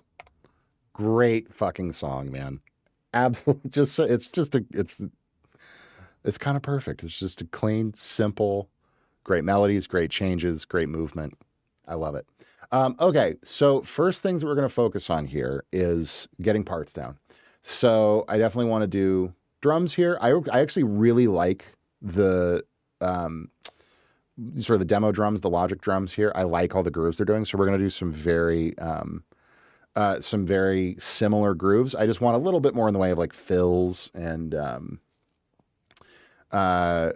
just a little bit more flavor to it. It's a little bit repetitive, which, it's a Logic drummer, so that makes sense. We're going to do some bass because I like playing bass, and I've got fresh strings on the P bass, which is going to sound fantastic here. And then, I could hear maybe an organ layer, like a really gritty B3, not very prominent. That's there's a potential for that. I think that could be cool. And then just a good strong mix. You know what I mean? What is going on with my OBS here? Well, you can get out of here. It used to be my dream to write songs, do something with it. But like I said, I never knew where to go with it. I used to do singing competitions. Oh, cool. That didn't help. It's really like, oh, well, thank you. I'm glad you dig it. Yeah, I mean, it's, music is interesting because if you are trying to do it as a job, like I do, that's a very particular path and honestly isn't really about being able to write the best songs or be the best singer in the room or anything. It's much more about treating it like a business, right? So it's, you have to kind of commodify and commercialize yourself and your skills or the services you're offering or, yourself as an artist or whatever, which is really a weird process for a lot of people. But I think fundamentally, if you enjoy writing songs, that is a fantastic goal in and of itself, is just to do it for the sake of loving it, doing it for the sake of self-expression, doing it for the sake of having something in your life as a creative outlet and something that can help you share parts of yourself that you might want to share, but not, it's a great outlet for a lot of parts of ourselves that are difficult to put into words, difficult to kind of be vulnerable with other people. I think that's, at the end of the day, that's where all great music comes from, whether it's commercialized or in a competition or anything like that. That's where it should all come from. So I would say, if you enjoy writing songs, don't worry about what you're going to do with them. Just write them. Just write them and enjoy the process and have fun with it. Because I think it's a wonderful thing, and whether it's heard by 100 million people or just you, it doesn't really matter. It's awesome, and it feels good, and it's fun. So, But anyways, let's go ahead and pull up Superior Drummer, and we're just going to dive straight into jamming out on some drums. Superior Drummer, come to me. Probably definitely going to go Legacy of Rock on this track. Get a nice, like, John Bonham-y, big-ass open. Oh, thanks, Joker. I'm so glad. Woo! Crazy unicorn lights. Yeah. We're going to go with the Bonham kit here, because I think that's going to be a perfect fit and a perfect vibe for this.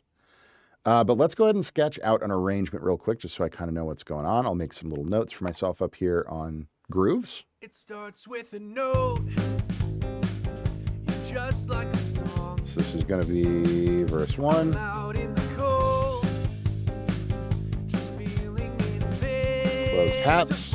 you followed me there. You pulled like a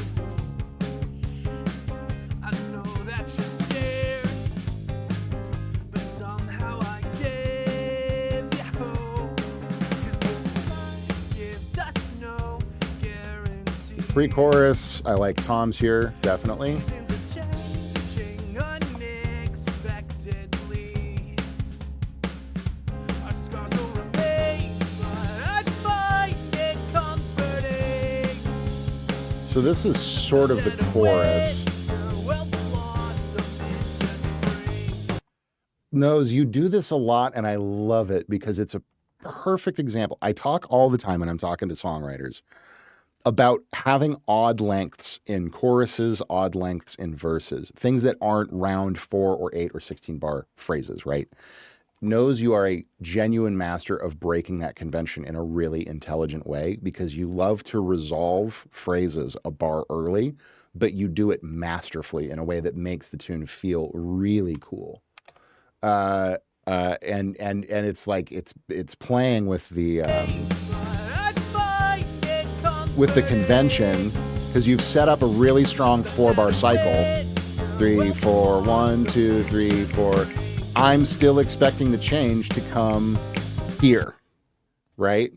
But you've cut it 2 bars early, and you have a 6-bar phrase here, but it feels supernatural the way that you've done it.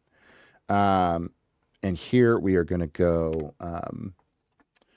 We're going to go to Crash, probably. No worries, Joker. Well, what games did you do scores for? Great question. So game scoring is kind of funny in that I've been doing it as my primary focus for about 4 years now. And yet in 4 years, I haven't really had much come out and get released, because games take years and years and years to to get made and to ship. But we did a game last year that is still in development, but called Ares VR. That's gotten some good press. I'm currently just signed on to a game called Order One. That's a VR horror stealth action game. You can back it on Kickstarter if VR gaming is your thing. It certainly is mine. So yeah, horror stealth action kind of a vibe. I did a game called Androcosm that will be coming out in a year or two, I hope. So, you know, just like indie titles. I haven't done anything super big, but cool note about Order One. And I haven't actually even talked about this on stream. It does look like I'm actually going to be co-composing on that game. I was the first composer to sign on, but because the Kickstarter has now been overfunded at this point, I will be getting to work with Pavel Blaschak, who is a very, very successful, well-known composer. He did The Witcher and The Witcher 3. He did Dying Light. He did EVE Online. He did Dead Island 1 and 2. So it looks like we are going to be working together to write some of the music for Order One, which is extremely cool. I'm going to be handling a lot more of the environmental and in-game music. He's going to be handling like the main theme and, boss fights, like the really big, heavy-duty stuff. And then we're going to be collaborating, and I'll be taking some of his themes and getting his input on, the environmental, the exploration tracks, the regular combat tracks, like all that kind of stuff. So it's a very, very cool thing that we will be continuing to do on stream. We've already done work on Order One on stream. So, yeah, thank you guys. Yeah, it's rad. I'm very, very excited to get to hang out with him a little bit. So, over on the YouTube side of things, Muku Music, hey, just released my first single. Congratulations. We are not doing feedback right now, unfortunately. We usually leave that for the first hour or so of stream, and it is for Twitch chat only. I don't really have a way to do feedback via YouTube chat. But I'd be more than happy to take a look at it if you want to stop by over on the Twitch side of things tomorrow, 2 p.m. Eastern, 8 p.m. Central European time. We are live every day, Monday through Friday, so I'd be happy to check it out. So yeah, we're going to call this the hook.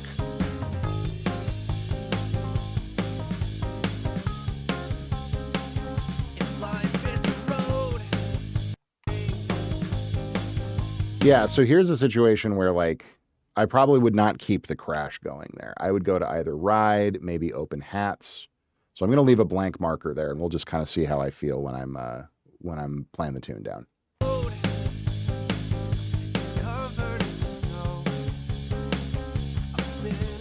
Our first two. Here I would probably go back to closed hats again, although we'll leave it open for interpretation.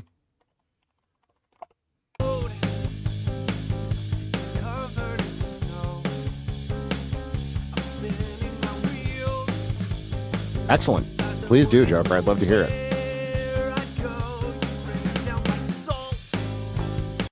Yeah, and then right there. So actually, yeah, we're going to go real tight. We're going to go real small on the drums here. I'm going to say closed hats, but tiny.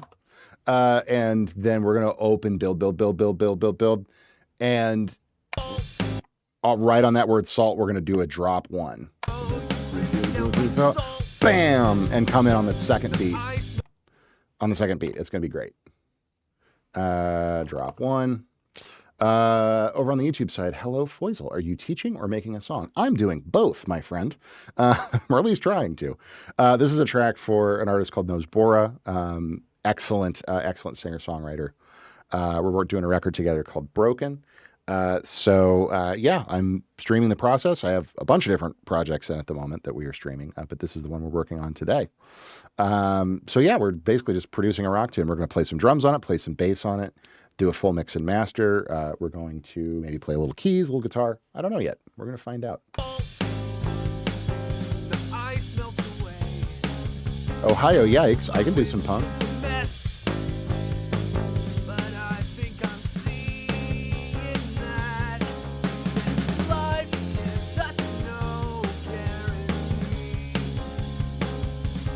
And then something here, I don't know what. We'll feel it out.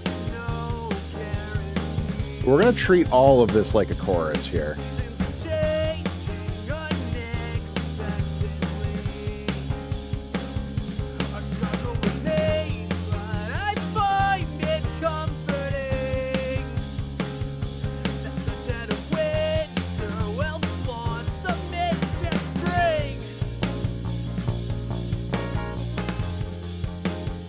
Welcome back, Julie. How was work?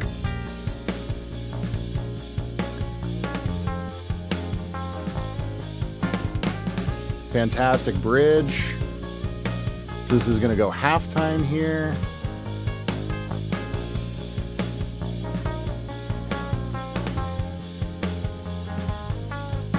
Smoke that filled my lungs. And actually, no, this is more like a solo. It is a bridge, but it's the bridge continues here. So we're going to call that solo. We're going to call this bridge. And this whole section I'm just going to feel out because I like the halftime. Definitely want. Up to make them clean. Every word that we exchange Super crunch for sure. amplifies these dreams. I'm falling way too fast. There's no rules about these things. And as you're warming up my world, I am warming up to green. This is no guarantee. And then like breakdown chorus here. That's chorus 3.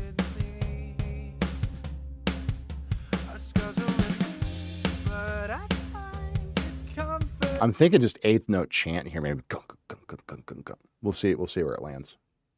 That the dead of winter will blossom into spring. And then I like this. I don't want to use the word derpy, but it is a little bit derpy. I like this kind of like boop, boop, boop, boop groove on the way out. It's very, very hip. So we're going to keep that as well. Let's call that outro. Okay. Very cool. Let's embrace the derp. Absolutely. We're going to go ahead and mute. Well, actually, before we do that, I do want just some basic tones. Some basic tones on the guitar here. So let's get a good rhythm tone pulled up. Let's play around with this new Mustang plugin that we've got here. Ooh. That actually sounds really nice.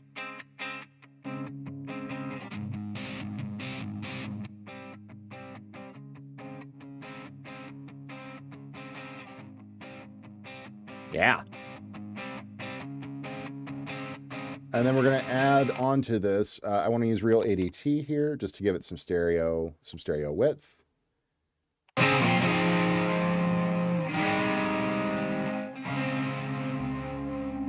seasons are changing unexpectedly. And then for our lead here,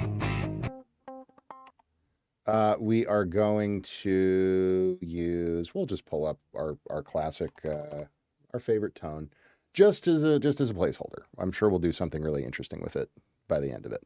But give me Rebea's 4th position, please. All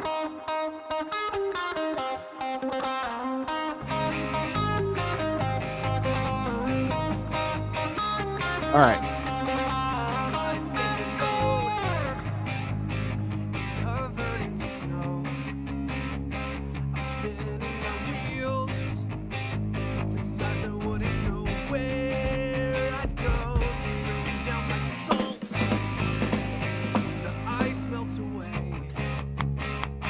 My windshield's a mess. But I think I'm seeing that this life gives us no guarantees. The seasons are changing unexpectedly. Just getting warmed up here.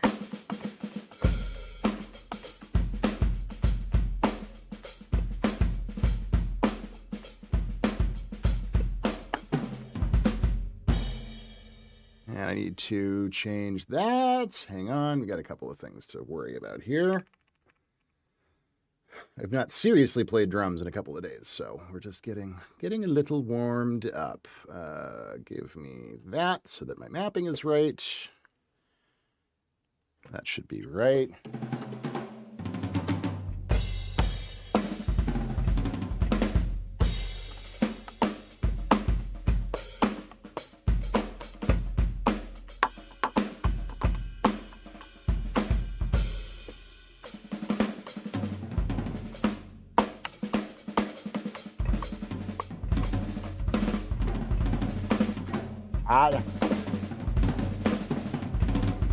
Yeah. I want different toms though. These toms sound poopy. I don't like these toms. Give me some Charlie Watts toms. How about?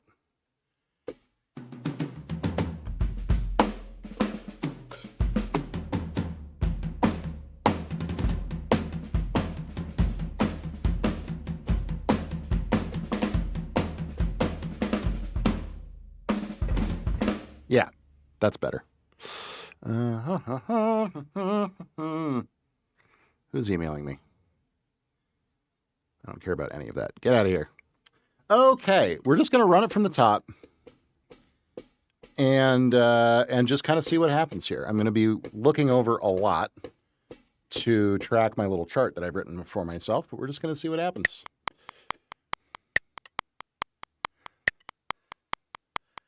It starts with a note, just like a song. I'm out in the cold, just feeling invisible. You followed me there, pulled back. I know that you're scared, but somehow I gave the hope. Gives us no guarantee. The seasons are changing unexpectedly. Our schedule remains, but I find it comforting. The kind of winter will blossom into spring.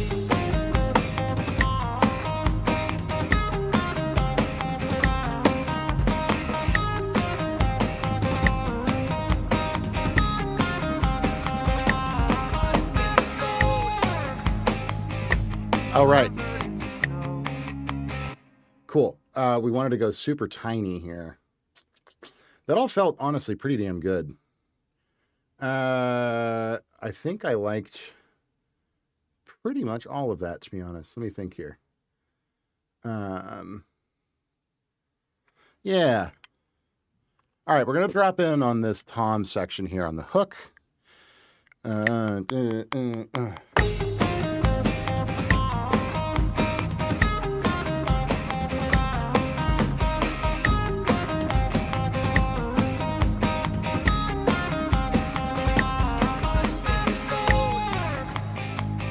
It's covered in snow. Spinning my wheels. Besides, I wouldn't know where I'd go. Laying down like salt. Ice melt away. Windshield's a mess. But I think I'm seeing that this life gives us no Not quite. We're gonna roll it back. I like the cross stick thing. I definitely like the cross stick thing. That's very cool. But it was kind of sloppy. So It's covered in snow. I'm spinning my wheels. Besides, I wouldn't know where I'd go. Laying down like salt. The ice melts away. My windshield's a mess.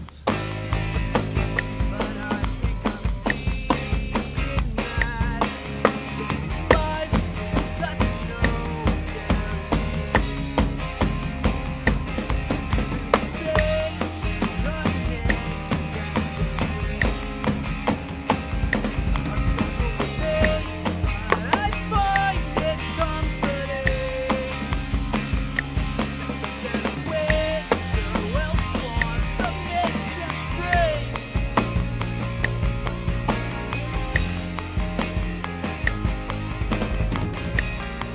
okay, closer.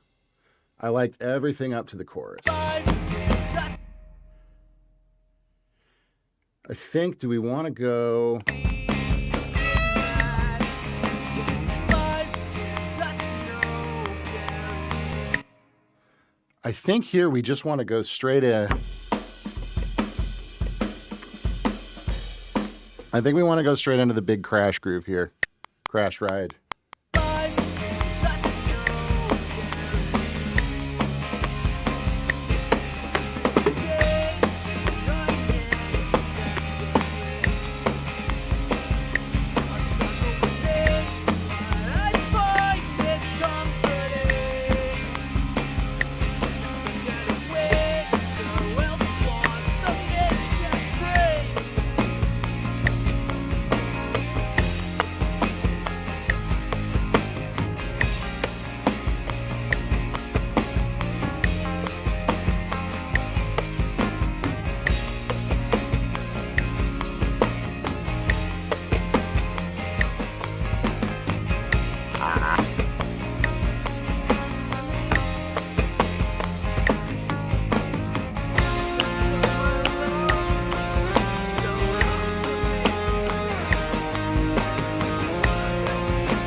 Close. There's going to be there's going to be a fair amount of editing there.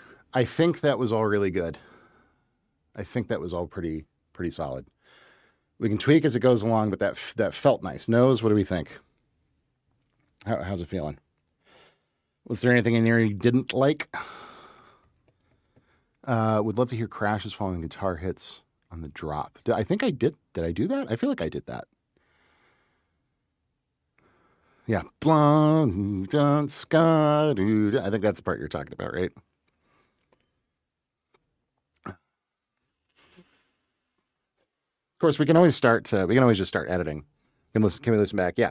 I'll start editing, and if we get to a spot and you're like, this sucks, just yell at me and I'll do something different. But we can start piecing it together. But I think all that was pretty solid.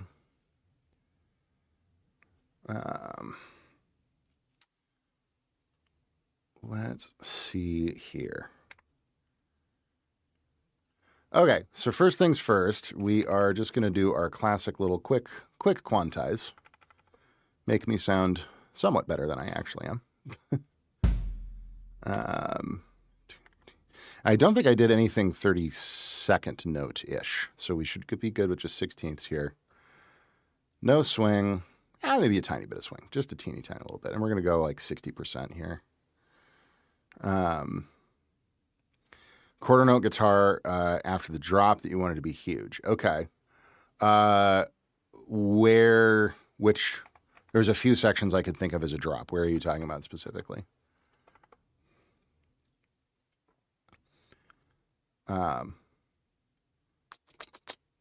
Restore timing. Second verse. You would label as drop. Oh yeah, the drop one thing. Okay.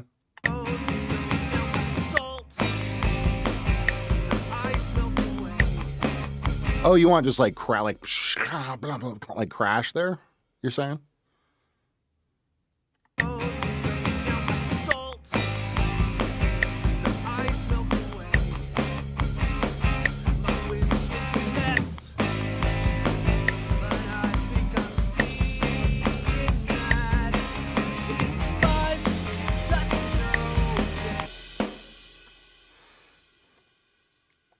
Okay, gotcha. Okay, yeah, we can do that real quick.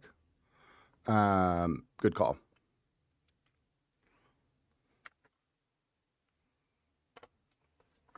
One second, let's jump.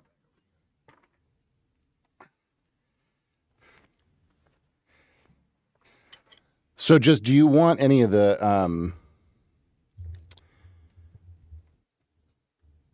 where's my volume here? If it's not a good idea, that's, no, it's a fine idea. So do you want just like,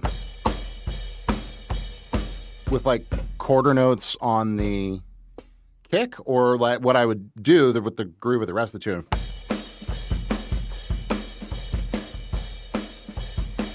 Would be something more like that. But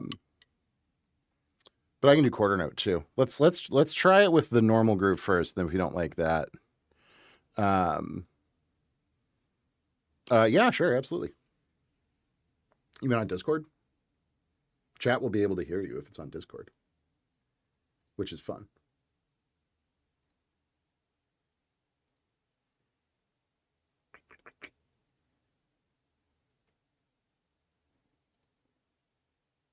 But yeah, do it up.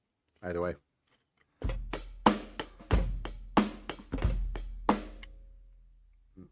keep an eye.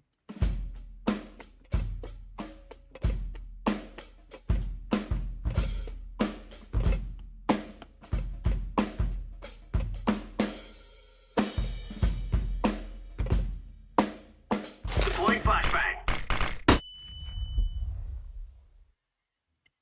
What's up, buddy? Hey, How's it going? it's going all right. Very good. Oh, I can hear myself. Yeah, so you can hear yourself on stream. Or wait, no, you No, I can can hear hear yourself. myself through. It's coming back through to me. Yes, hang on one second. Let me fix that. I have a kind of a crazy thing going on here. No, it's okay. I'm just gonna I'm gonna take my headphones off. I'm just gonna tell you the idea. Okay, So like it's gonna go. You rain down like salt. Bum bum bum. Okay. Okay. Yeah. Yeah. Okay. So, here. So just following the guitars there like that. Okay. And then going back to the regular groove. But like, it was just I just wanted that kind of once the guitars came back in after the drop. I making gotcha. that huge. I Yeah. gotcha. 100%. That makes perfect sense. Excellent. I will do exactly that Cool. right now. All right, cool. Thanks, All right, bye. buddy. Appreciate it. Appreciate you. Yep. Bye. Woo. Excellent. We love it. Real time feedback jams. That's fantastic. I love the internet. It's like he's actually here with me. So we're going. Is basically what we're going to do here. The ice melts away. The windshield's a mess. But I think I'm seeing that this life Just like that. Boom.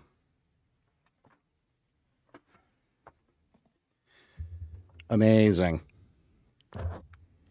Yes, super juicy. Okay, that being the case, let's grab all this again and just do a little quantizer. Get that part in there. Awesome. Okay, now we're going to listen from the top, and we are just going to make sure we're happy with everything and that all the quantizing went well. it starts with a note, just like a song. I'm out in the cold, just feeling invisible. You followed me there, pulled like a I know that you're scared, but somehow I gave. Totally. No, that makes perfect sense, man. And actually, now that I'm hearing it, I actually want to redo this. I was doing a slightly different groove here, slightly different kick pattern.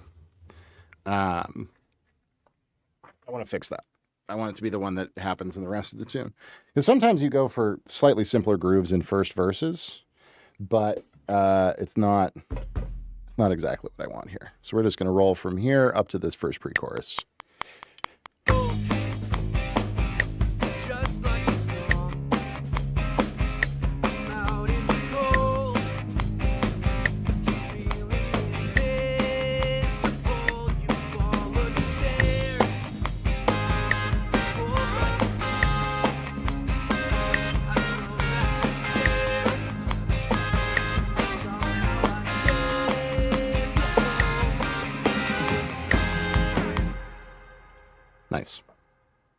Much better. Much, much, much better. Well. Okay, quantize all that real quick here. Yep, go. Very good. Turn that off, turn that back on. Okay. I think we should be good with punches. I hope. I think. We'll see. But let's listen from the top. It starts with a note, just like a song. I'm out in the cold.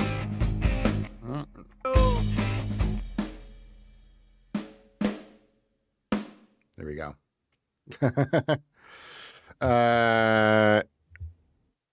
Thanks, buddy. Good to have you in here, Lost State. Always good to see you, man. And yes, we will chat. Don't you worry. It's gonna be a good time. Just like a song. I'm out in the cold. Just feeling invisible. You followed me there. Oh, like I know that you're scared. But somehow I give you hope. There's just no Okay. Pretend like we played Big Crashes here.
Clean up that double a little bit.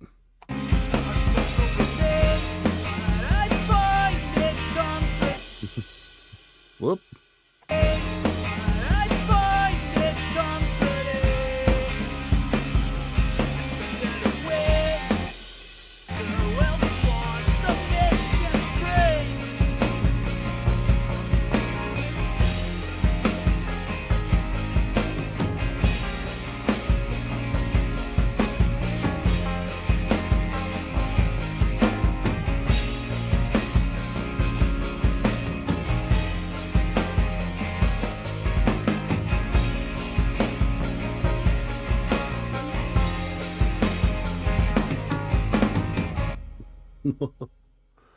Uh-oh.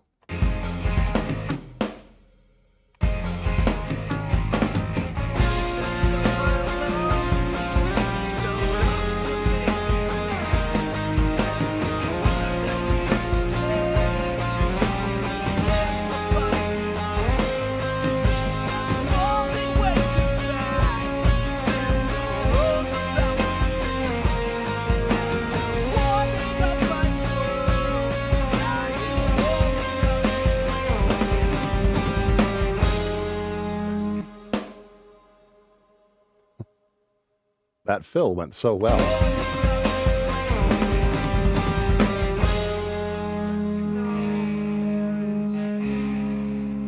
The seasons are changing unexpectedly. I struggle with it, but I find comforting that the dead of winter will blossom in spring.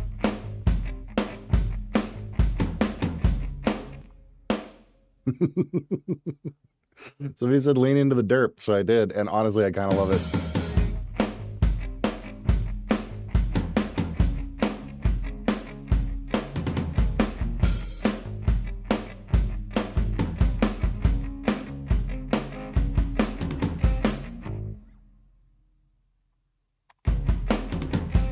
I think I'm going to edit it to just end right there, Nose, instead of like all right on the bar. But that all sounds lovely in terms of where the drums are at. So, what I want to do, let's think about this. Let's track our drums out here. So this is one of my favorite features of Superior Drummer, but it does take a second to set up here. But we can send out all of our individual drums to their own separate channels, and it acts exactly like we're recording a real drum kit in a nice big studio. So we just have to click a bunch of buttons, and then overheads are...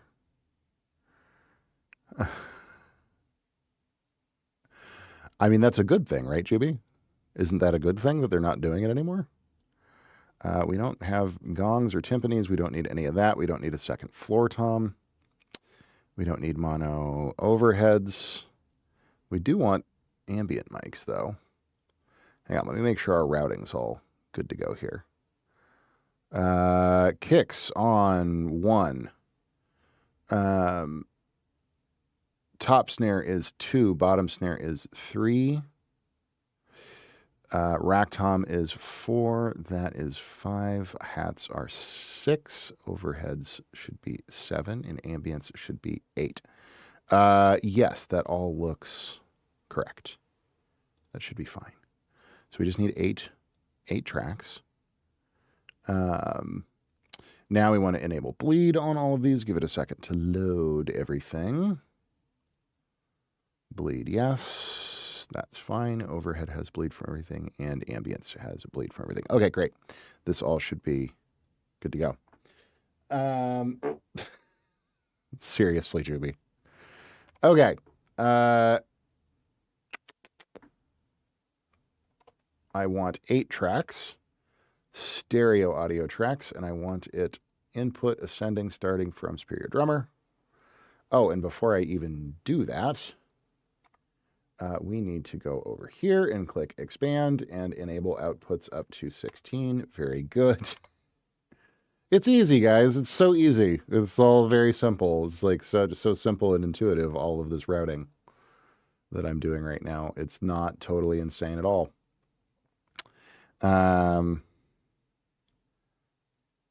Of course they're getting into your business. And yeah, that'll absolutely work.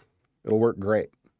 Don't you know that like $4 billion of our national economy is tied up in AI, and like because it's the perfect thing ever. It is the perfect thing ever. It's going to be drums. Give me a bus. And did this all route correctly? You should have. If you didn't, you're going to be in big trouble, Studio One. You did route correctly. Yay. So now we're going to print our drum tracks. And let me just label these real quick. Kick in. Oh, wait, no, that's just kick. That's why. This is snare top, snare bottom, tom 1, tom 2. Hats, I can type. Overhead. And wait. Hats, overhead, room. There we go. Okay. Make all of these purple, please, because I'm a Sucker for colors. Excellent. So now we're going to just make sure we're going to print all of these drums. It starts with a no. So we're just going to let that run in the background for a bit here while we hang out and talk amongst ourselves.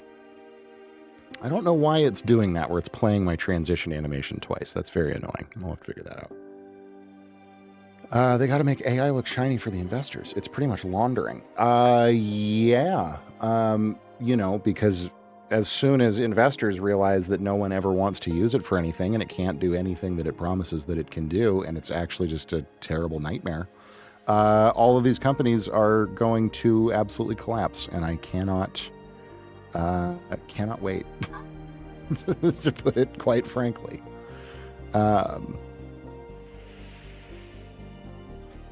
It's going to be a very exciting day on Earth to watch that happen. Very exciting indeed. Never done any AI age verification things. I mean, on some platforms, you don't have the option. Anymore. Just heard of the guy who got falsely accused of a crime due to AI facial recognition. That is the least surprising thing I think I've ever heard.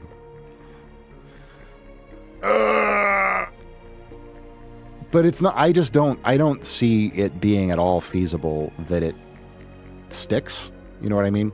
Because it's like if it worked, even if it worked-ish, that would be one thing. But it's so bad that it's going to, like, we're already seeing it with like Google and Gmail and stuff. Like, Google is a mess right now. YouTube went down for a while last night, like globally.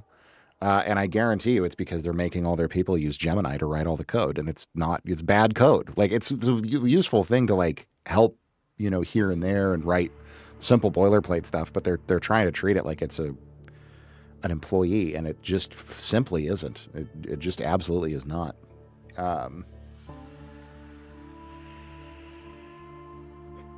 Yeah, AI upscaling. Yeah, but the thing is that that's not AI.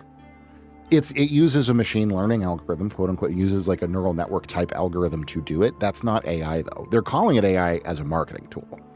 Because the same thing is, it's like there's all kinds of little, like, we've also had upscaling like that for 10, 15 years. It's like Logic is calling all their, like, Logic Drummer is now Logic AI session, whatever. It's like, it's not, it's just fucking Logic Drummer. Like, it's not, you didn't do, okay, you have a really simple machine learning algorithm.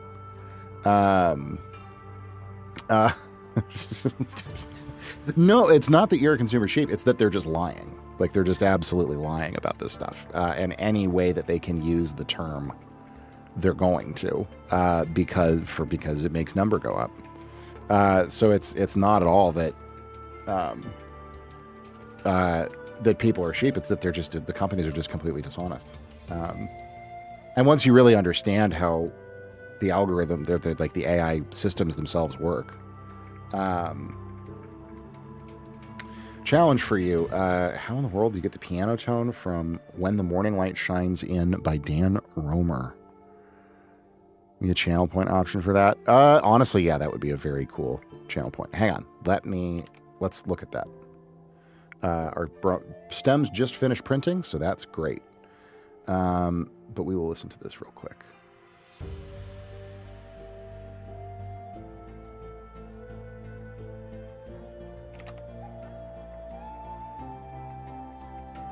Let's jump back over here.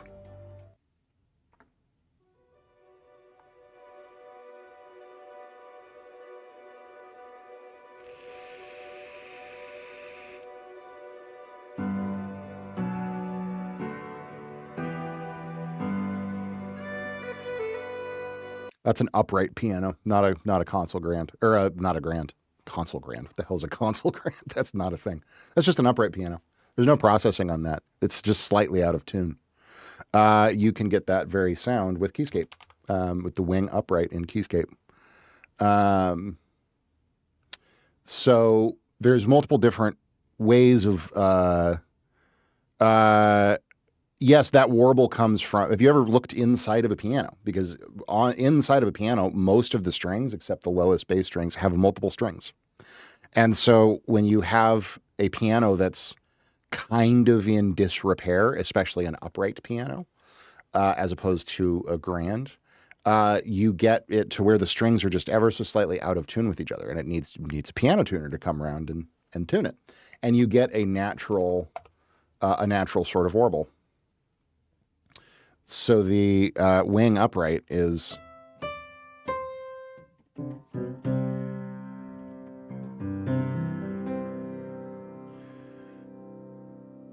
It's got a little bit of detune to it. And they have a kind of a softer sound. They're not as present. They're not as bright. And that's because upright pianos were invented as a way of taking, if you think about the construction of a grand piano, right, where you have all the strings on a soundboard that's horizontal going away from you, and it's shaped the way that it is because your treble strings are shorter than your bass strings. Uprights are very felty.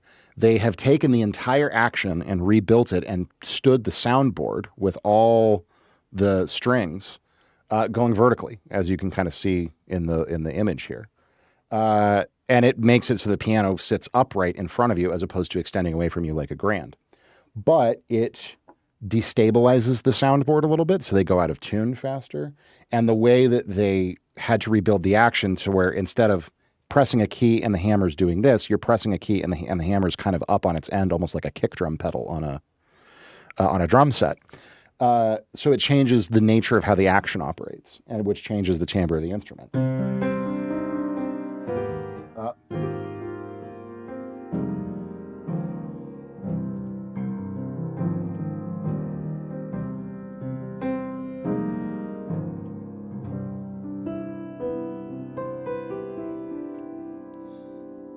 And you get that slightly out of tune, slightly warbly.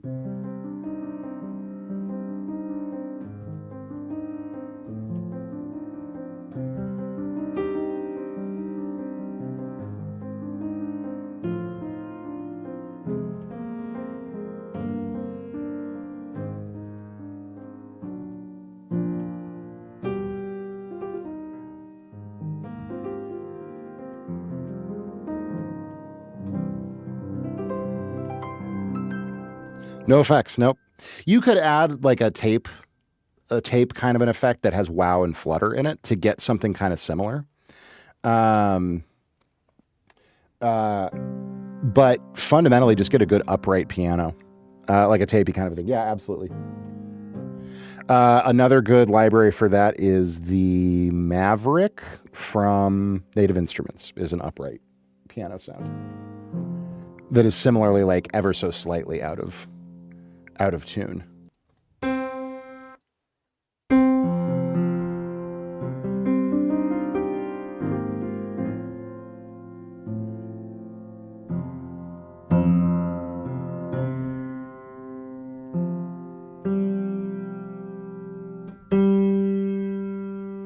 You can hear it a little bit on that G right there. But so this is from Far Cry 5, right? And this is I love Far Cry 5. I love the music from it because it's like such a specific setting of the whole like kind of cult leader in Montana or Idaho. I can't remember where the game's supposed to take place, but like, so a lot of the sounds that they use are very kind of country. There's like fiddles all over the place and stuff like that. And Montana, yeah. And an upright like this is, it's such a specific sound. Country church, exactly. So uprights, really common. Every little chapel in a little town in the country has an upright piano in the corner. And it's always out of tune. And it's always kind of in disrepair, and it might be missing a string somewhere. And so it's very evocative of like, the little old lady playing for Sunday service. Like it's a very specific tone. Uprights also get used in indie stuff a lot because they have it's a very like garage, underground kind of bad. It sounds bad, but in that disrepair, there's a lot of character, right? So yeah, that's 100%. And what they did was they probably just got, a budget on a game like this. They just have an upright that they recorded themselves, and they intentionally, whacked the soundboard with a mallet for a while or pushed the damn thing over and then picked it back up to intentionally knock it out of tune. and then recorded it, which is something I would 1,000% do if I were in the position of scoring a game like Far Cry 5. It's exactly what I would do. Or they just went to like a piano moving company and was like, hey, give us a shitty old upright that's kind of broken and has like a cracked soundboard. Over on the YouTube side of things, Julian, I've been making music since 2010 and you're 32 years old today. Well, happy birthday, my friend. You're only a couple of years behind me. I'm 35. Thanks for tuning in, though. I appreciate it. So, yeah, that's an upright.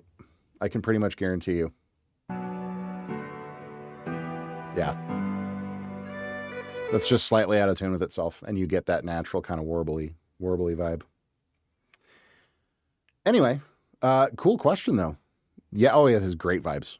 Excellent vibes. We'll actually leave Keyscape pulled up because we might end up using it, but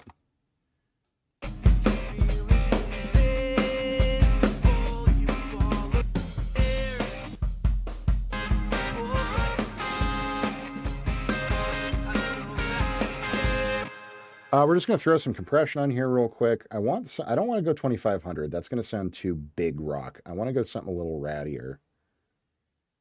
You know what? Let's pretend like it's an 1178 kind of a day. Why not?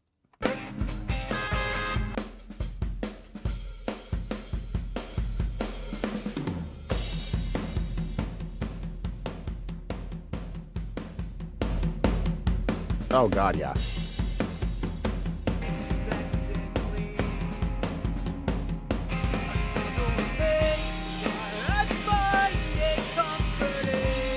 God, listen to that snare.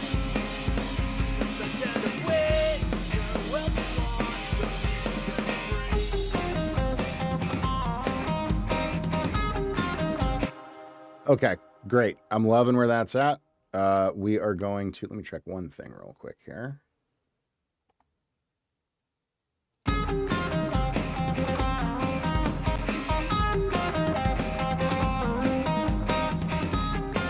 Cool. Let's play some bass.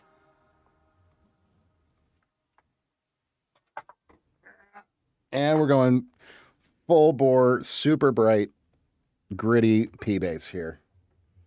Marty Menning, how's it going, buddy? Good to see you. I am not doing feedback right now. We are,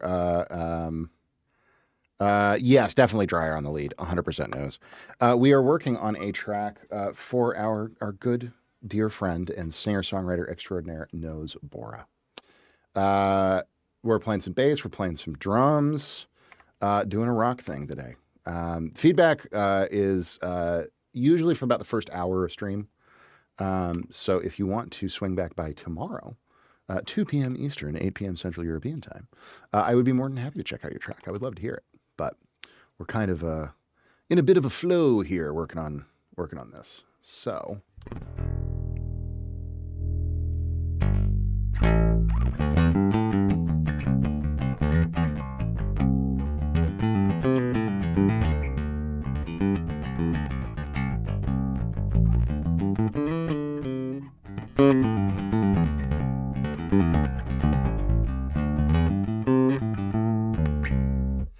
over on the YouTube side of things, Easton Berkey, welcome in, fellow musician. Excellent. I love it. We are working on a record with a singer-songwriter by the name of Nose Bora. Fantastic artist. And we are producing a record for him. So we're playing some drums, playing some bass, doing some mixing, all kinds of stuff. Once we are done with this, we might have time to get back into working on this track for Salvage, the sci-fi game that we are scoring. One of 6 different projects we have here at the studio at the moment, but that is the life, right? I'm just going to play along with this, kind of get a feel for the progressions here. Just like a song, I'm out in the cold. Just being invisible, you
trying to find where I want to land kind of melodically here. Right? And how much movement I want in it. Julian over on YouTube about the entire Native Instruments library last year, and I love it all. Yeah, we love Native Instruments around here. This is my main MIDI controller is a Control S61, and I have the Ultimate Collector's Edition, whatever the flagship library is from NI. It's great stuff. I use it all the time. All right, I think we're ready to start laying down some takes here.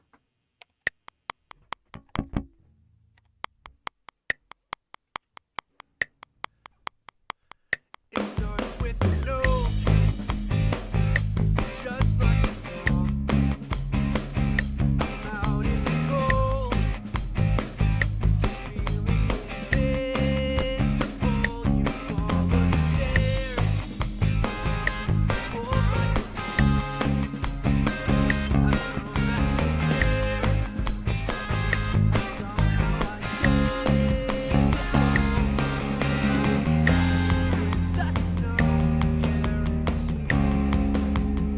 Real simple the first time through.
Shit. It was good up to there. We're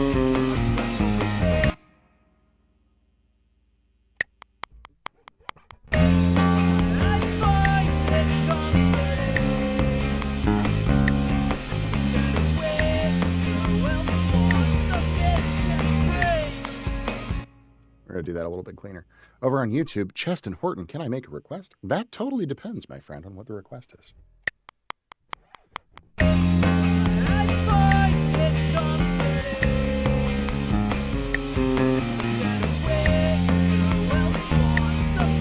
I rushed that a little bit.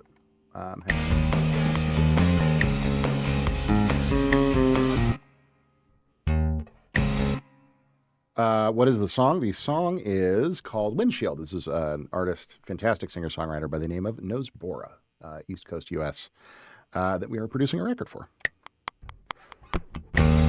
Up. Playing the right note helps.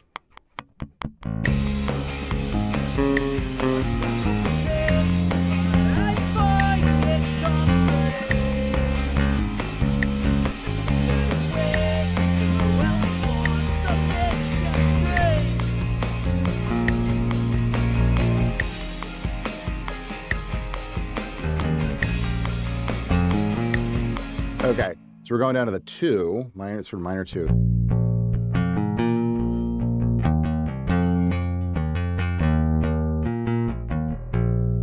Cool. Thank you, Wildcat.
So close on the end. Couldn't remember exactly where I ended.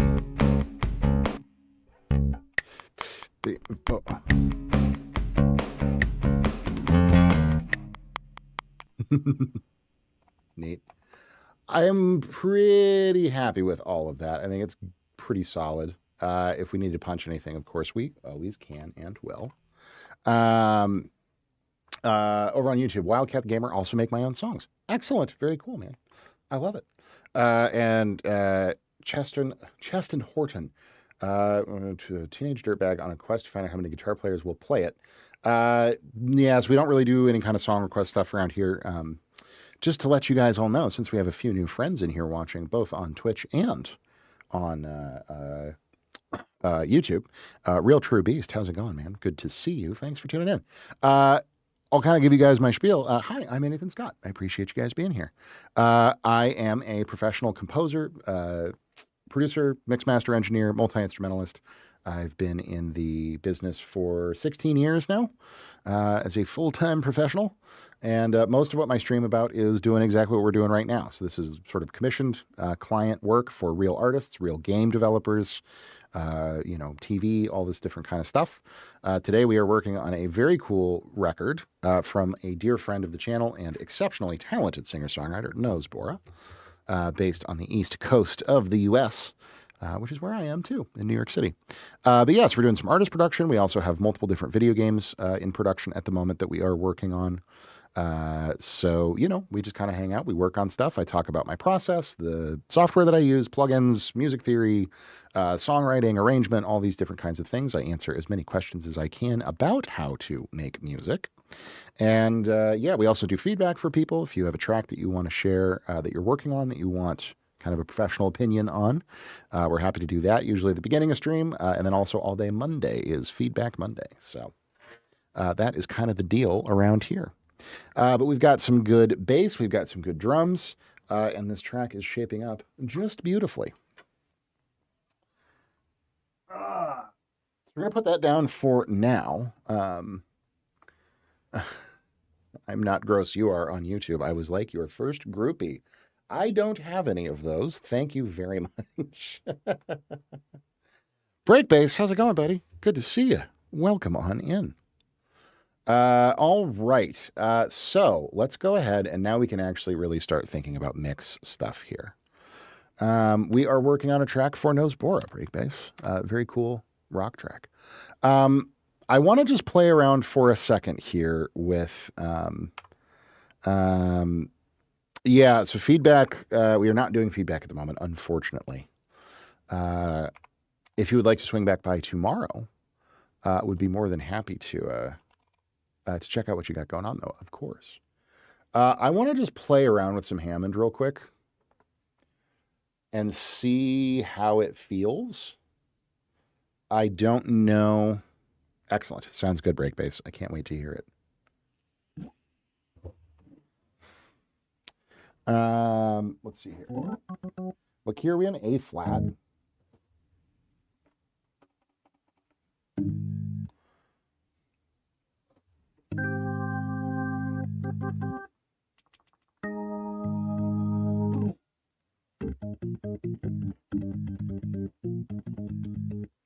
Hang on, I gotta map something real quick here.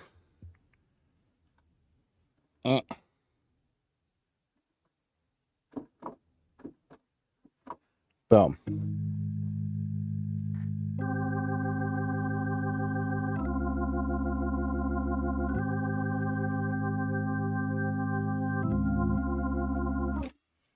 We'll play the track back and listen to the bass part too in situ here. And I'm just gonna play around with some Hammond stuff and see how it feels.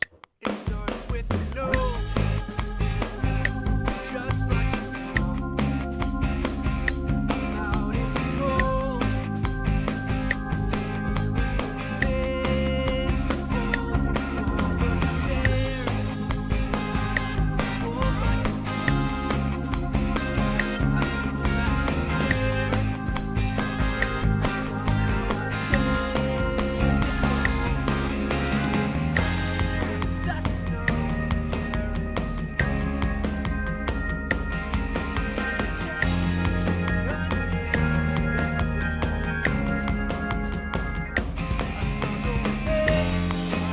Oh yeah, there's zero mixing going on here at all. This is all completely rough. There's like a compressor on the drums. That's it. We're not even thinking about levels yet. But I do, appreciate the feedback. Nose, what do you think? What do you think of this? Of what's happening right now?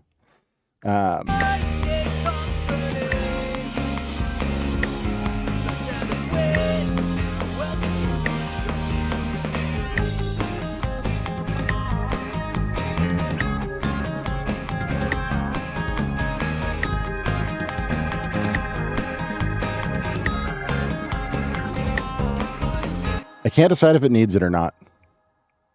Probably not this tone.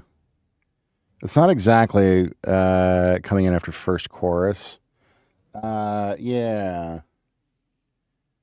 Yeah. I agree.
Ah. Well, that was fun. A ton of slop, but honestly, I kind of don't hate that it's a bunch of slop. Over on YouTube, Chris OG only use Hammond in the bridge section. Maybe. I don't know. It's definitely going to be very low in the mix. But I do kind of like it in there as a texture. Definitely also want to use a very different tone here. It's very sort of gospel at the moment, and I don't want gospel. So let's play around some drawbars here.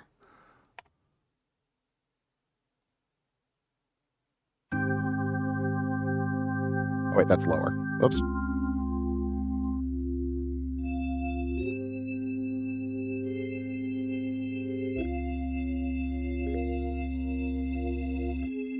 Yeah, a little more like this.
That's a little better.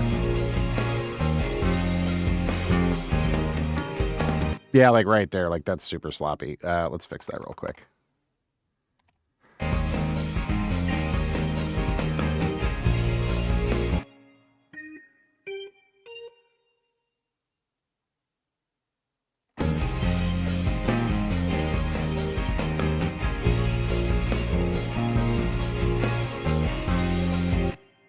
Wow.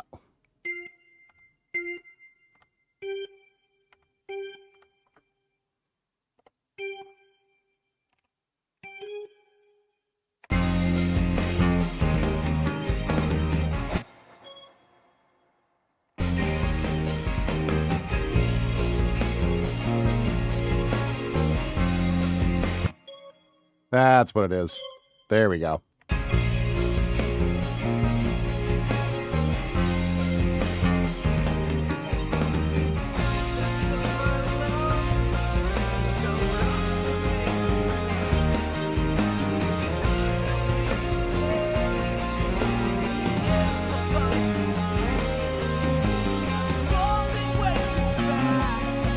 Ooh.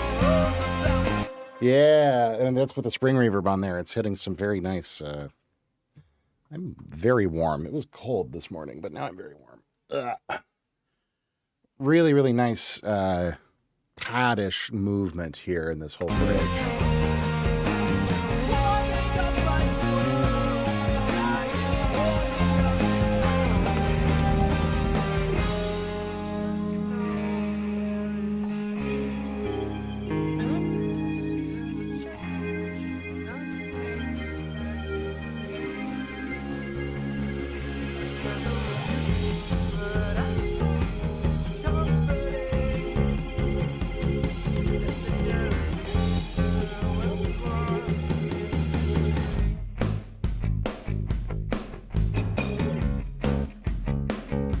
I will probably get rid of those. This little boop boo. That's very stupid. Or have them like so small and in the background. Yeah, I don't even think I want them. Get out of here. Okay. Cool. I don't hate that at all. I don't hate that at all. Okay, let's mix. First of all, drums, we threw an 1176 on, and they sound excellent. We can tighten it up just a little bit. Whoa, what was that?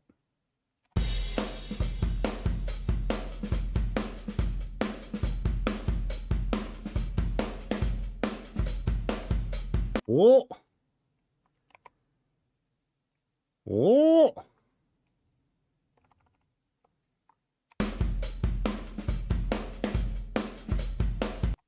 Right there. Yep, we gotta rebalance that real quick.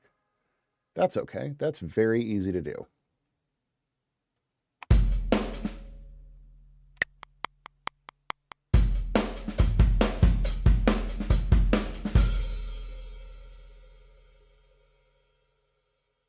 Fixed.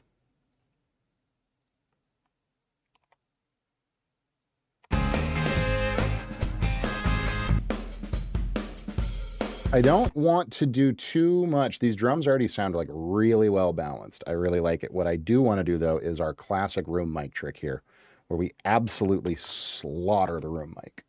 So we're going to pull up our Acme Opticon that we love oh so much, and we're just going to just totally crush the living snot out of our room mic here. Oh no. Oh no, it's a bot. Super, are you here? We have a bot. We gotta ban the bot. Quickly, we must act. We must act with haste. Murder the bot. Come here, bot. Ban! Ha ha ha! Get out of here. We are victorious in our battle against the bot. How's all this doing?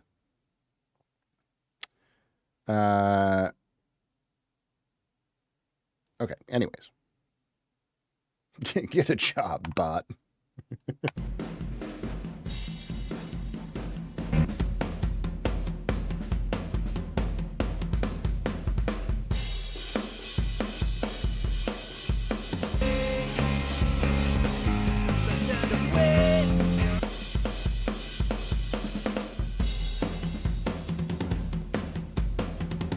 Yeah, so that's adding just some really nice like energy and pop to the drums there. We're also going to pull up nice, just like console EQ. We'll go like an SSL 4000 kind of a situation. We'll go G, classic rock sound. Oh, what was that? Who fell down the stairs?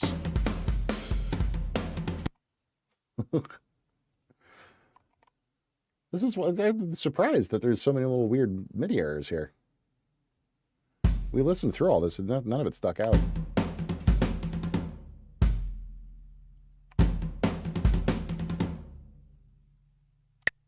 Oh.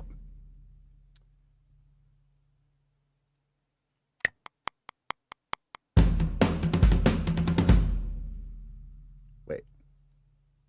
What?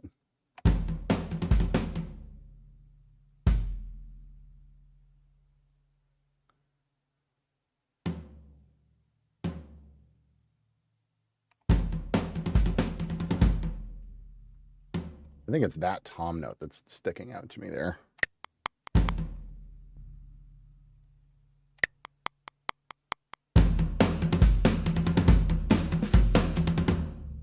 Yeah, there we go. That's better.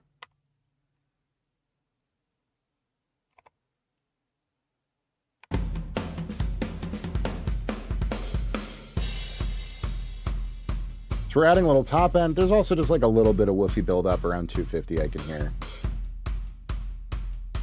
So we're going to pull a little of that out.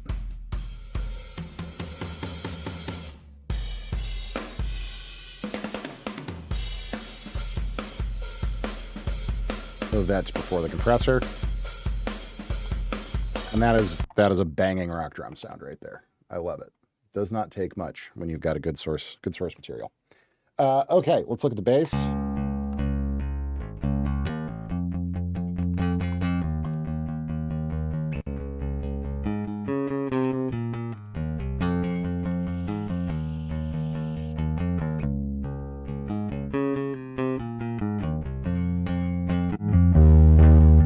Jesus.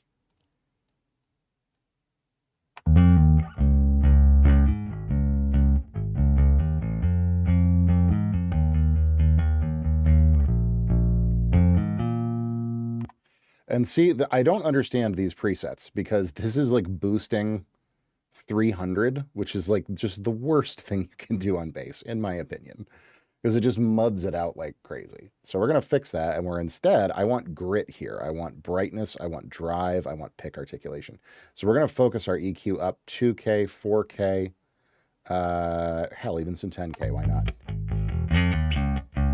Yeah.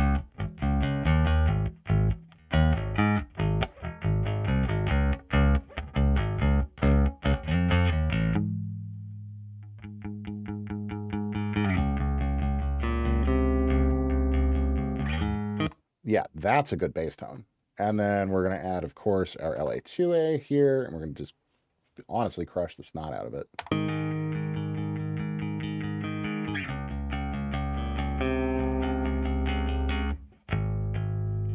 Get a little bit of hair on it, a little bit of fuzz, and then we're going to grab Bass Rider.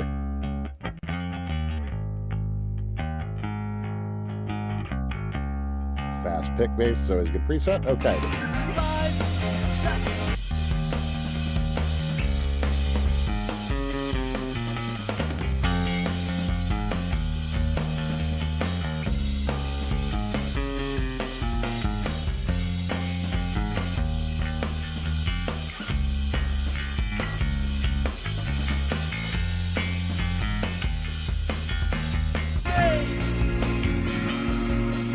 Okay.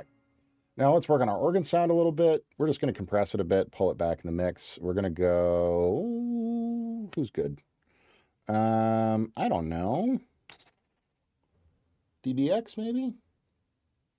It doesn't really matter. It's an organ. It's not like it's, we have to use this very special, specific compressor because it's an organ. Yeah, DBX 165. Why not? Let's grab a nice...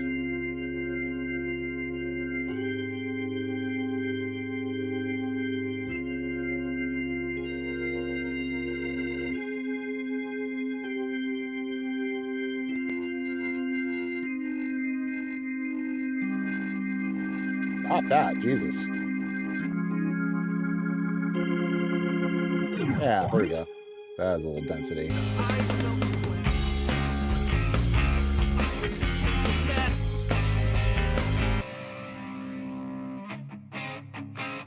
Okay, so now we're going to think about our guitar tones a little more seriously here. I actually really like this rhythm tone as it stands. I just want to compress. We're going to go LA3A here. Over on YouTube, Jonathan Carsey, you're back. Welcome back. Oh my goodness.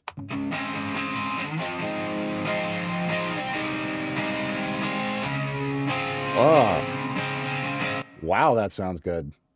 I'm very impressed with these new Mustang kind of built-in amp plugin. I guess that's the advantage of having your DAW bought by Fender. This has good amp sims now. That's pretty cool.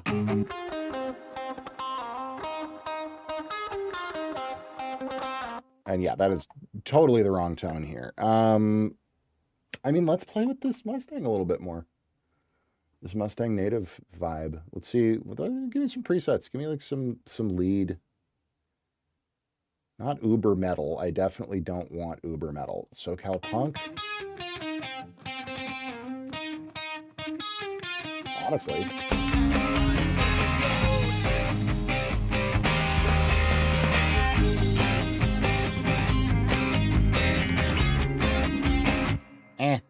Mid. Pretty mid. Silver Drive. What is this? Like a Jubilee. Yeah. Way too heavy.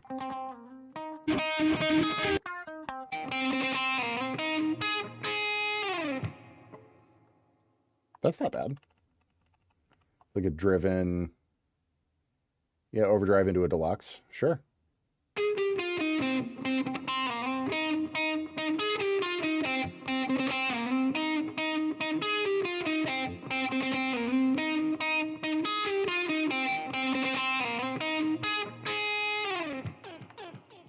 Let's see what happens if we give this guy just like a little quarter note here.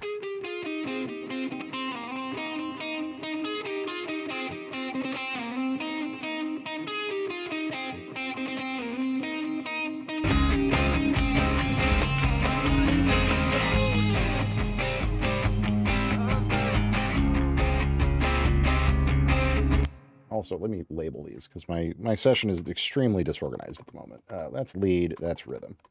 And I Gert, no, GTR for guitar. Make these green.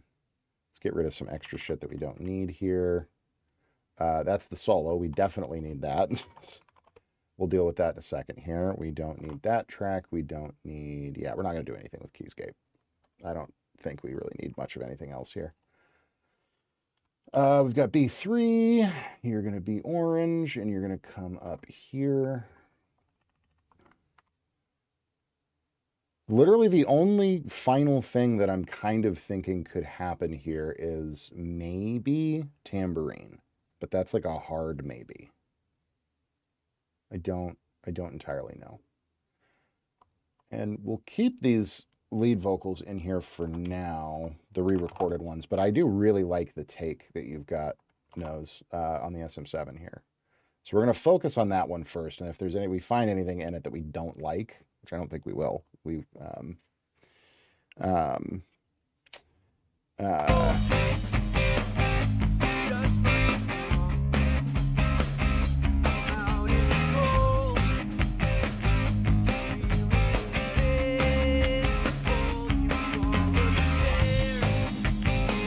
I love this. You guys can't super see, but my whole mix fits just perfectly in 16 tracks here.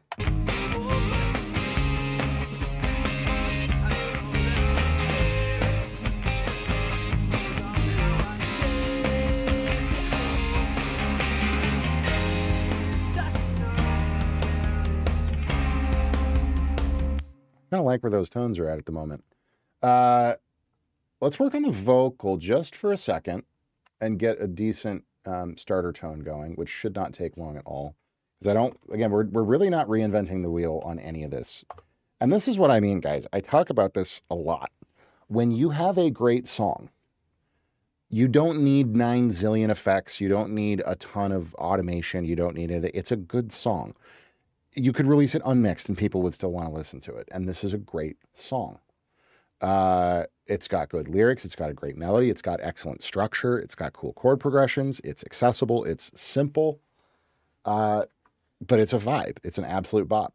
And so it's like, I don't need to worry about, I need 9 layer. I need to go in and do, like, we'll do some clip gaining, but like, I need to scoot the vocals around and time align a bunch of stuff and, get super, 9 different delays and reverbs. And it's like, no. It's a little bit of verb and compression on the voice. That's all it needs.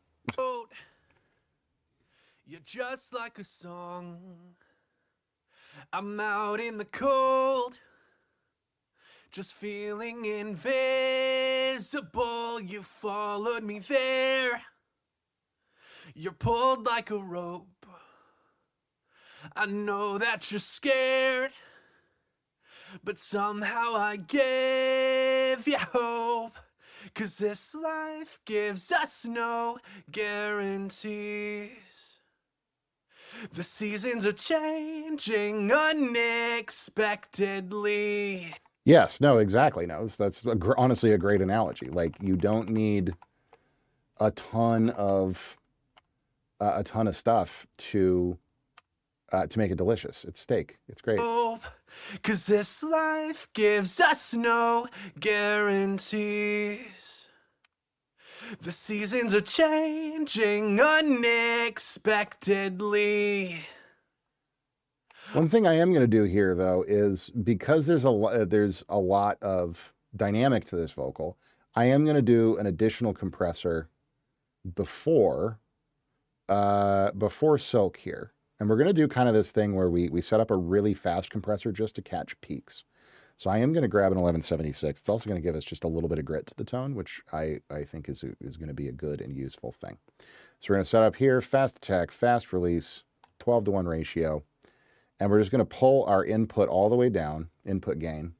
Our scars will remain, but I find it comforting that the dead of winter will blossom into spring. Where it's really not doing much of anything except on these really big, really big peaky transients here. Our scars will remain, but I find it comforting.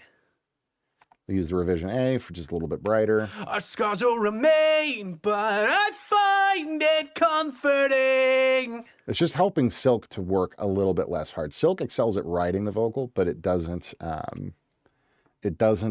do great at really fast control. That the dead of winter will blossom into spring.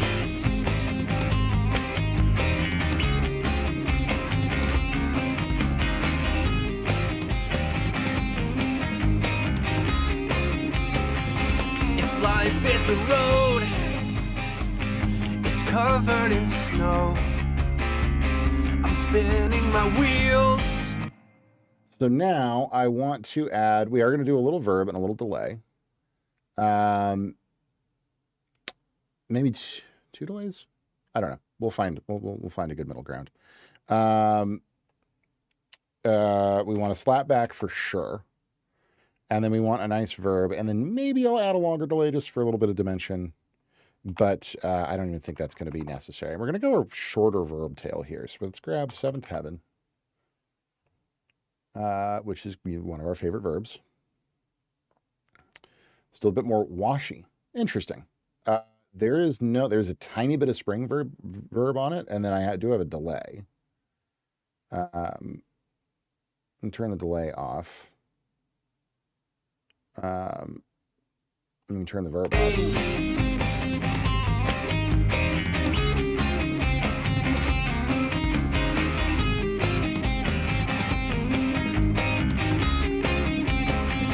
If life is a road, it's covered in snow. That's now completely I'm spinning my wheels. Besides, I wouldn't know where I'd go. You rain down like salt. The ice melts away. My windshield's a mess. But I think I'm seeing that this life gives us no guarantees. The seasons are changing unexpectedly. Our scars will remain, but I find it comforting. Okay, we're getting a little peaky here, so we're going to grab this is another thing I tell you guys all about all the time, is just grabbing everything in your session and going, headroom. That the dead of winter will blossom into spring. Those vocals are quite out front. Yeah, I mean, dry certainly works.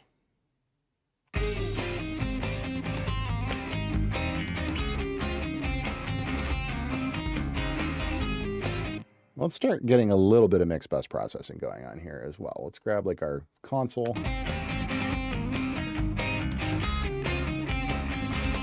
life is a road, it's covered in snow.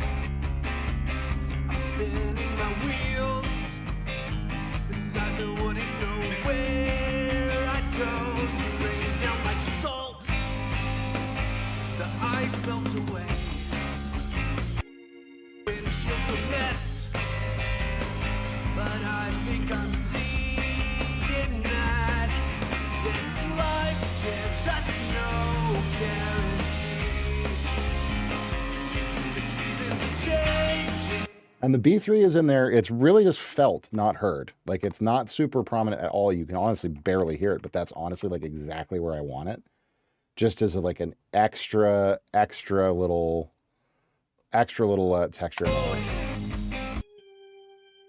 Just I'm spinning my wheels, besides I wouldn't know where I'd go. You rain down like salt, the ice melts away. My windshield's a mess, but I think I'm seeing that this life gives us no guarantees. The seasons are changing unexpectedly. Our scars will remain, but I find it comforting that the dead of winter will blossom into spring.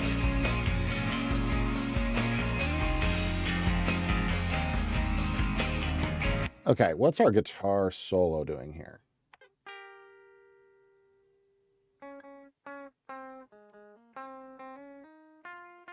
Okay. I want to try my favorite kind of signature little soundy here. Let's just see what it sounds like. It's probably a little wetter than we might want ultimately, but everything else is so dry, it might be a nice contrast. Let's just see if it's a decent kind of starting point here.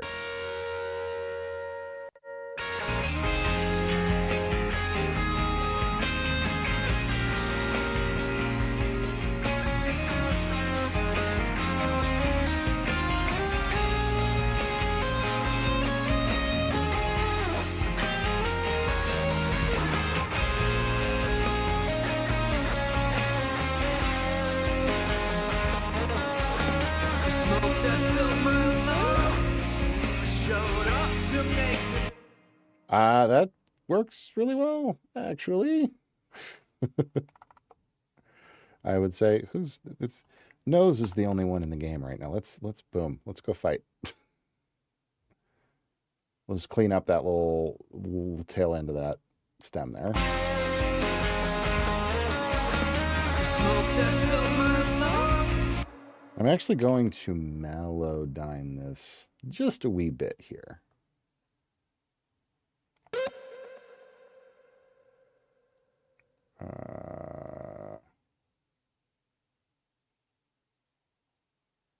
Where? What? Why? Oh, there it is. Just to clean this up. It'll still keep all the bends and stuff. Over on the YouTube side, what app is that? This is not an app. This is a whole program. It's called, used to be called PreSonus Studio One. Now it is called Fender Studio Pro, and that is a very contentious topic in the music production world right now. But it's called Fender Studio Pro.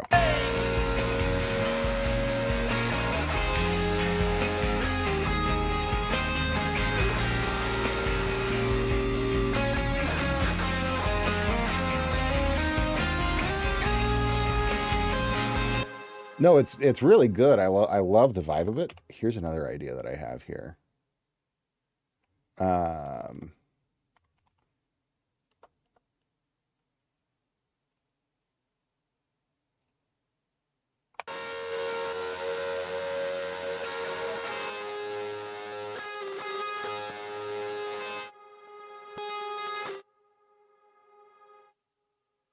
little reverse delay here.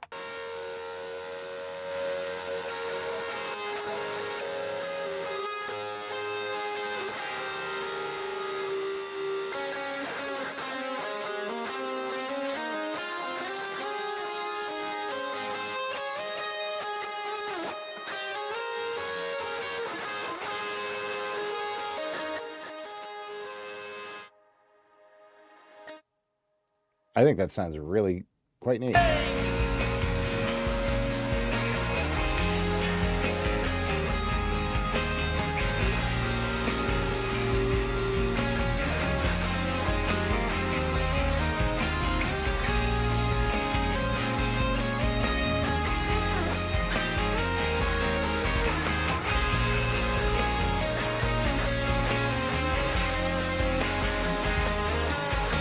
The smoke that filled my lungs showed up to make them. And I just, that little like snap at the end, that little guy, we're gonna get rid of you. The smoke that filled my lungs showed up to make them clean.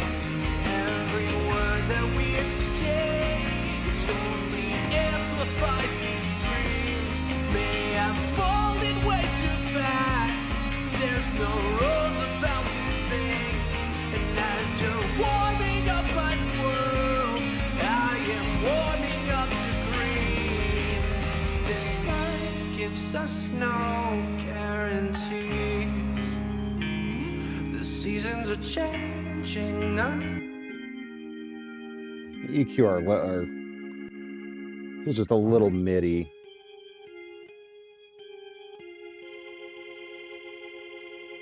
Dead of winter will blossom into spring. Oh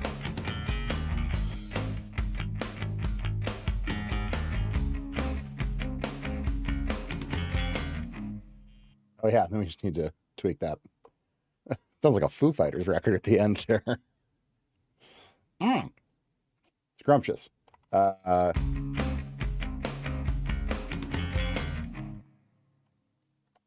on, let's get this edit really nice and clean.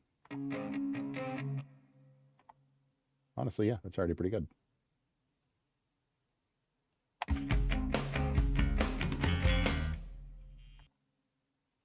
Yes, it is. That's very true. And then we'll just pull you back nice and tight. Hey, me too, buddy.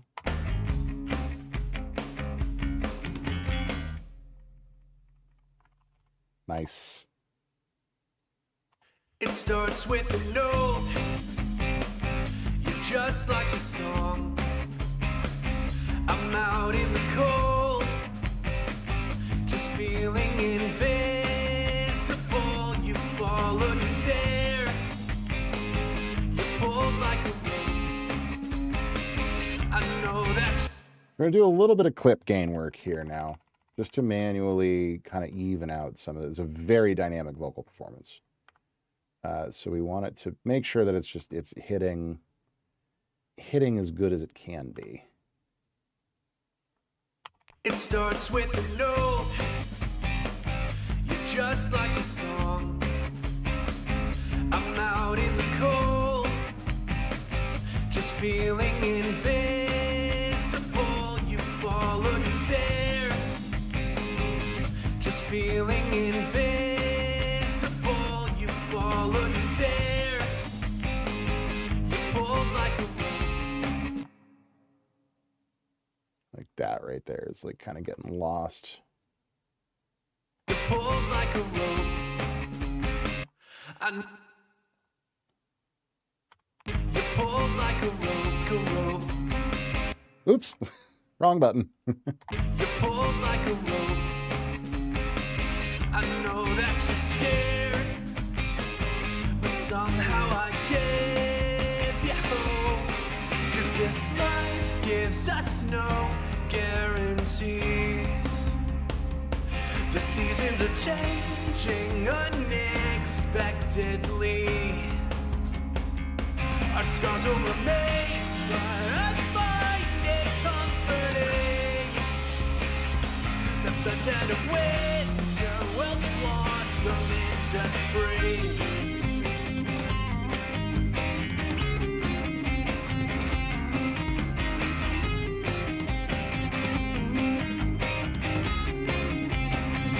If life is a road, it's covered in snow. I'm spinning my wheels. Besides, I wouldn't know where I'd go. You rain down like salt. The ice melts away. My windshield's a mess, but I think I'm seeing that this life gives us no guarantees. The seasons are changing unexpectedly. Our scars will remain, but I find it comforting that the dead of winter will blossom into spring.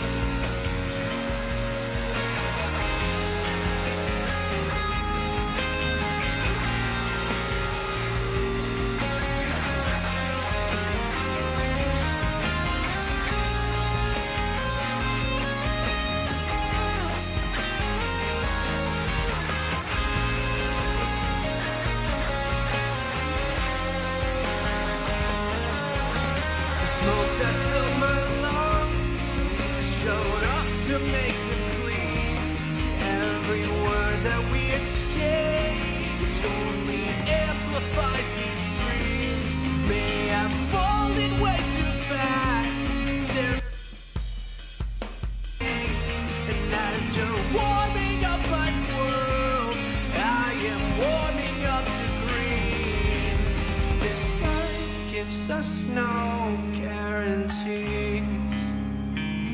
The seasons are changing unexpectedly. Our scars will remain, but I find it comforting that the dead of winter will blossom into spring.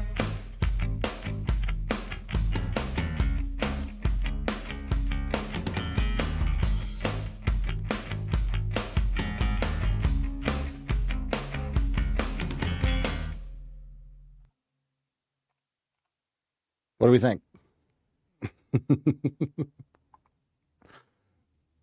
I think this sounds very nice, personally.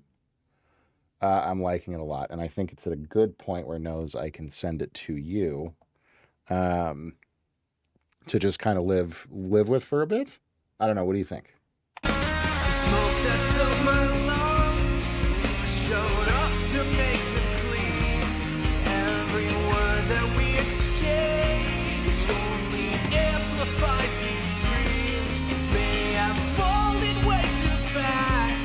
There's no rules about these things, and I mean, it's just a single vocal without any like backgrounds or anything, and also like I am leaving it relatively raw sounding ish, because it's a raw take in a really, really nice way. Like it has a ton of emotion to it. I think it's in style.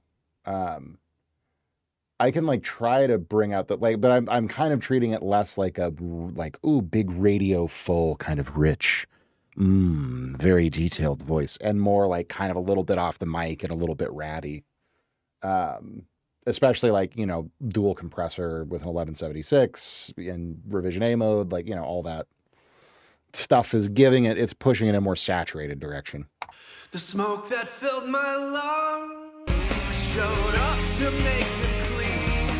Every word that It's got a really garagey vibe to it, which I'm loving. But yeah, you know, live with it. And if you want it to be like more full range and detailed, I also might use the other takes for that, because the SM7 is always going to sound a little bit more not thin necessarily, but it's a dynamic mic versus a condenser, right? So it's not as detailed.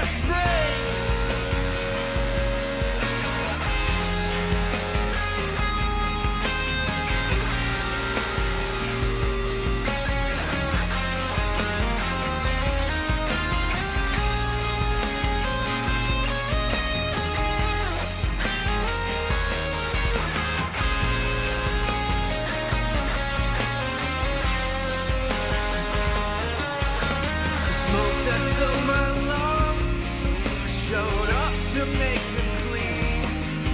Yeah, that reverser is just adding just a little extra dimension to it, you know? Just a little...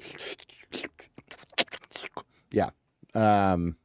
Making it slightly spacier. Cool. I'm happy. If you're happy, we will... we will call it bueno. Or I mean, you know, not 100%, but at least live with it for a bit and think about it. You know, where we get to with our things and our stuff.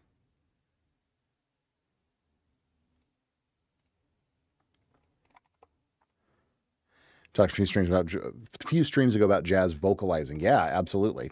Great technique for soloing and writing melodies. Oh, cool. Oh, that's awesome. I love that. Yeah, it's tricky. It's a weird thing to get your head into doing at first, but once you kind of play with it a little bit, you're like, oh, yeah, and you start to like tie your tie the notes to like what you're playing here. I'm going to pull up a video really quick, actually, which this is the most obscure thing in the world, but it's one of my favorite videos of somebody doing that. And it's one of the best solos I think I've ever seen anyone play. In terms of just being like an insanely tasty... Is it this video? Hang on.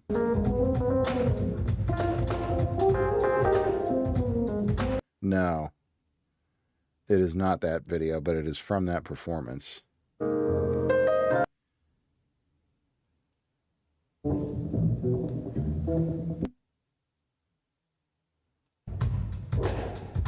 Oh, where is it? Come on. Day 2008. Part 4, Part 2, Part 1. Here we go.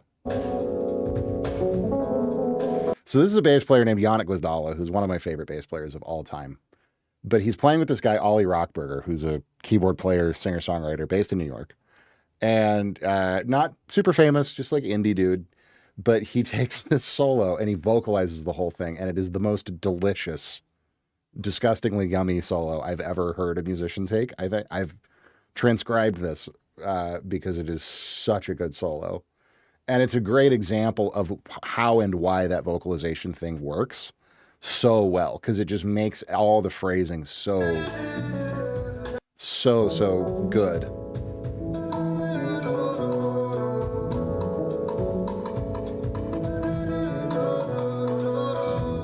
Helps that he's an amazing singer and a great keyboard player, but you know.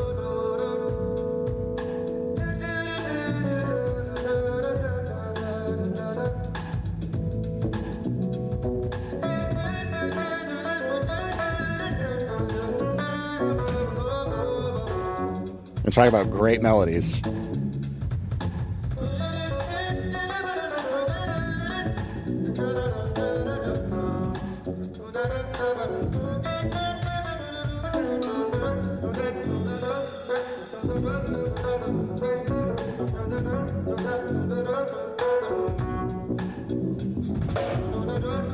Repetition.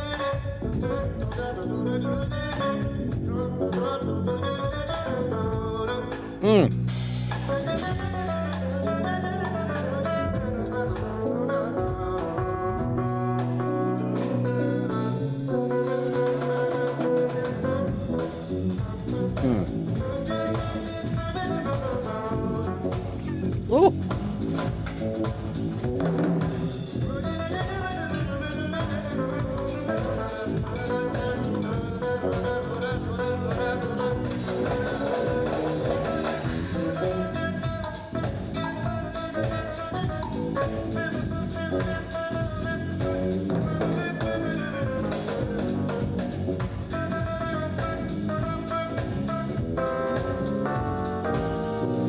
That's more or less it. But and then they just jam. But I remember finding that video when I was a kid, and I mean it was from, what, 17 years ago. Yeah, there you go. But I always come back to that anytime I'm like teaching or thinking about somebody who's like, oh, how do I write great melodies? How do I, improvise all that? And I'm like, that it's not flashy. It's not a bunch of, super fast licks. It's simple. There's a lot of repetition, but it's so tasty. And you're just like, oh, every phrase he plays, you're like, Jesus. Like it's just great playing. And that obviously that's like a jazzy funk kind of a thing, but that thinking and that kind of phrasing applies to everything. I don't care if you're writing deep house. I don't care if you're writing metal. You can take that approach to absolutely anything. And vocalizing, as you can hear, it helps him organize phrases and leave space in really appropriate, nice ways. That just makes it, feel really, really good. And you just want to listen to it. It's sick. We love it. All right. Well, I think, God, why is it doing that? That's driving me crazy. I think that we are probably good for today. I know my goal was to get into salvage. I was like, if we can get both of them done, we'll get both of them done. That's not going to happen. But we will do salvage probably tomorrow, and then we'll get back into Order 1 on Friday, I think is going to be the move here. But thank you, Nose. Thank you for the great song. That was a ton of fun. And just a really, really, really tight piece of music. Me too, man. I think it's gonna be something pretty excellent by the time it's all said and done. So I will get this rendered down and sent to you right now. But as for everybody else, thank you guys very much for watching. We're gonna go ahead and close down for the evening. I'm gonna go clean some stuff and start making dinner. But yeah, I appreciate you guys hanging out. Shout out to a bunch of new followers today. Joker, Sounds by Deer, Keyboard Grinder, Alpha Magi. Oh, and this is because I didn't get to read yesterday either. Excanite, who else? Jenga Bricks, Kuragane, Blangan, Hypnotic Dubs, The Rinslin, G Rally, SEAL Team Neil, Production Newbie, Wiener Systems, CPZ. This is just today and yesterday. Airy XS, XL Diego, Deluxe, Lefty, Scarender, and way more than that. Anyway. Thank you all very much for the support. We got some new subscribers. It's just things are delightful. Thank you to the YouTube folks for watching. I so appreciate it. But like I said, I'm gonna get out of here and go hang and do my thing. I hope you guys have a great evening, night, morning, afternoon, whatever it is, wherever you're at. We will be back tomorrow, 2 p.m. Eastern, 8 p.m. Central European Time, like we always are, with more super fun music projects. Trademark. All right. Thanks, guys. Have a good night. Bye.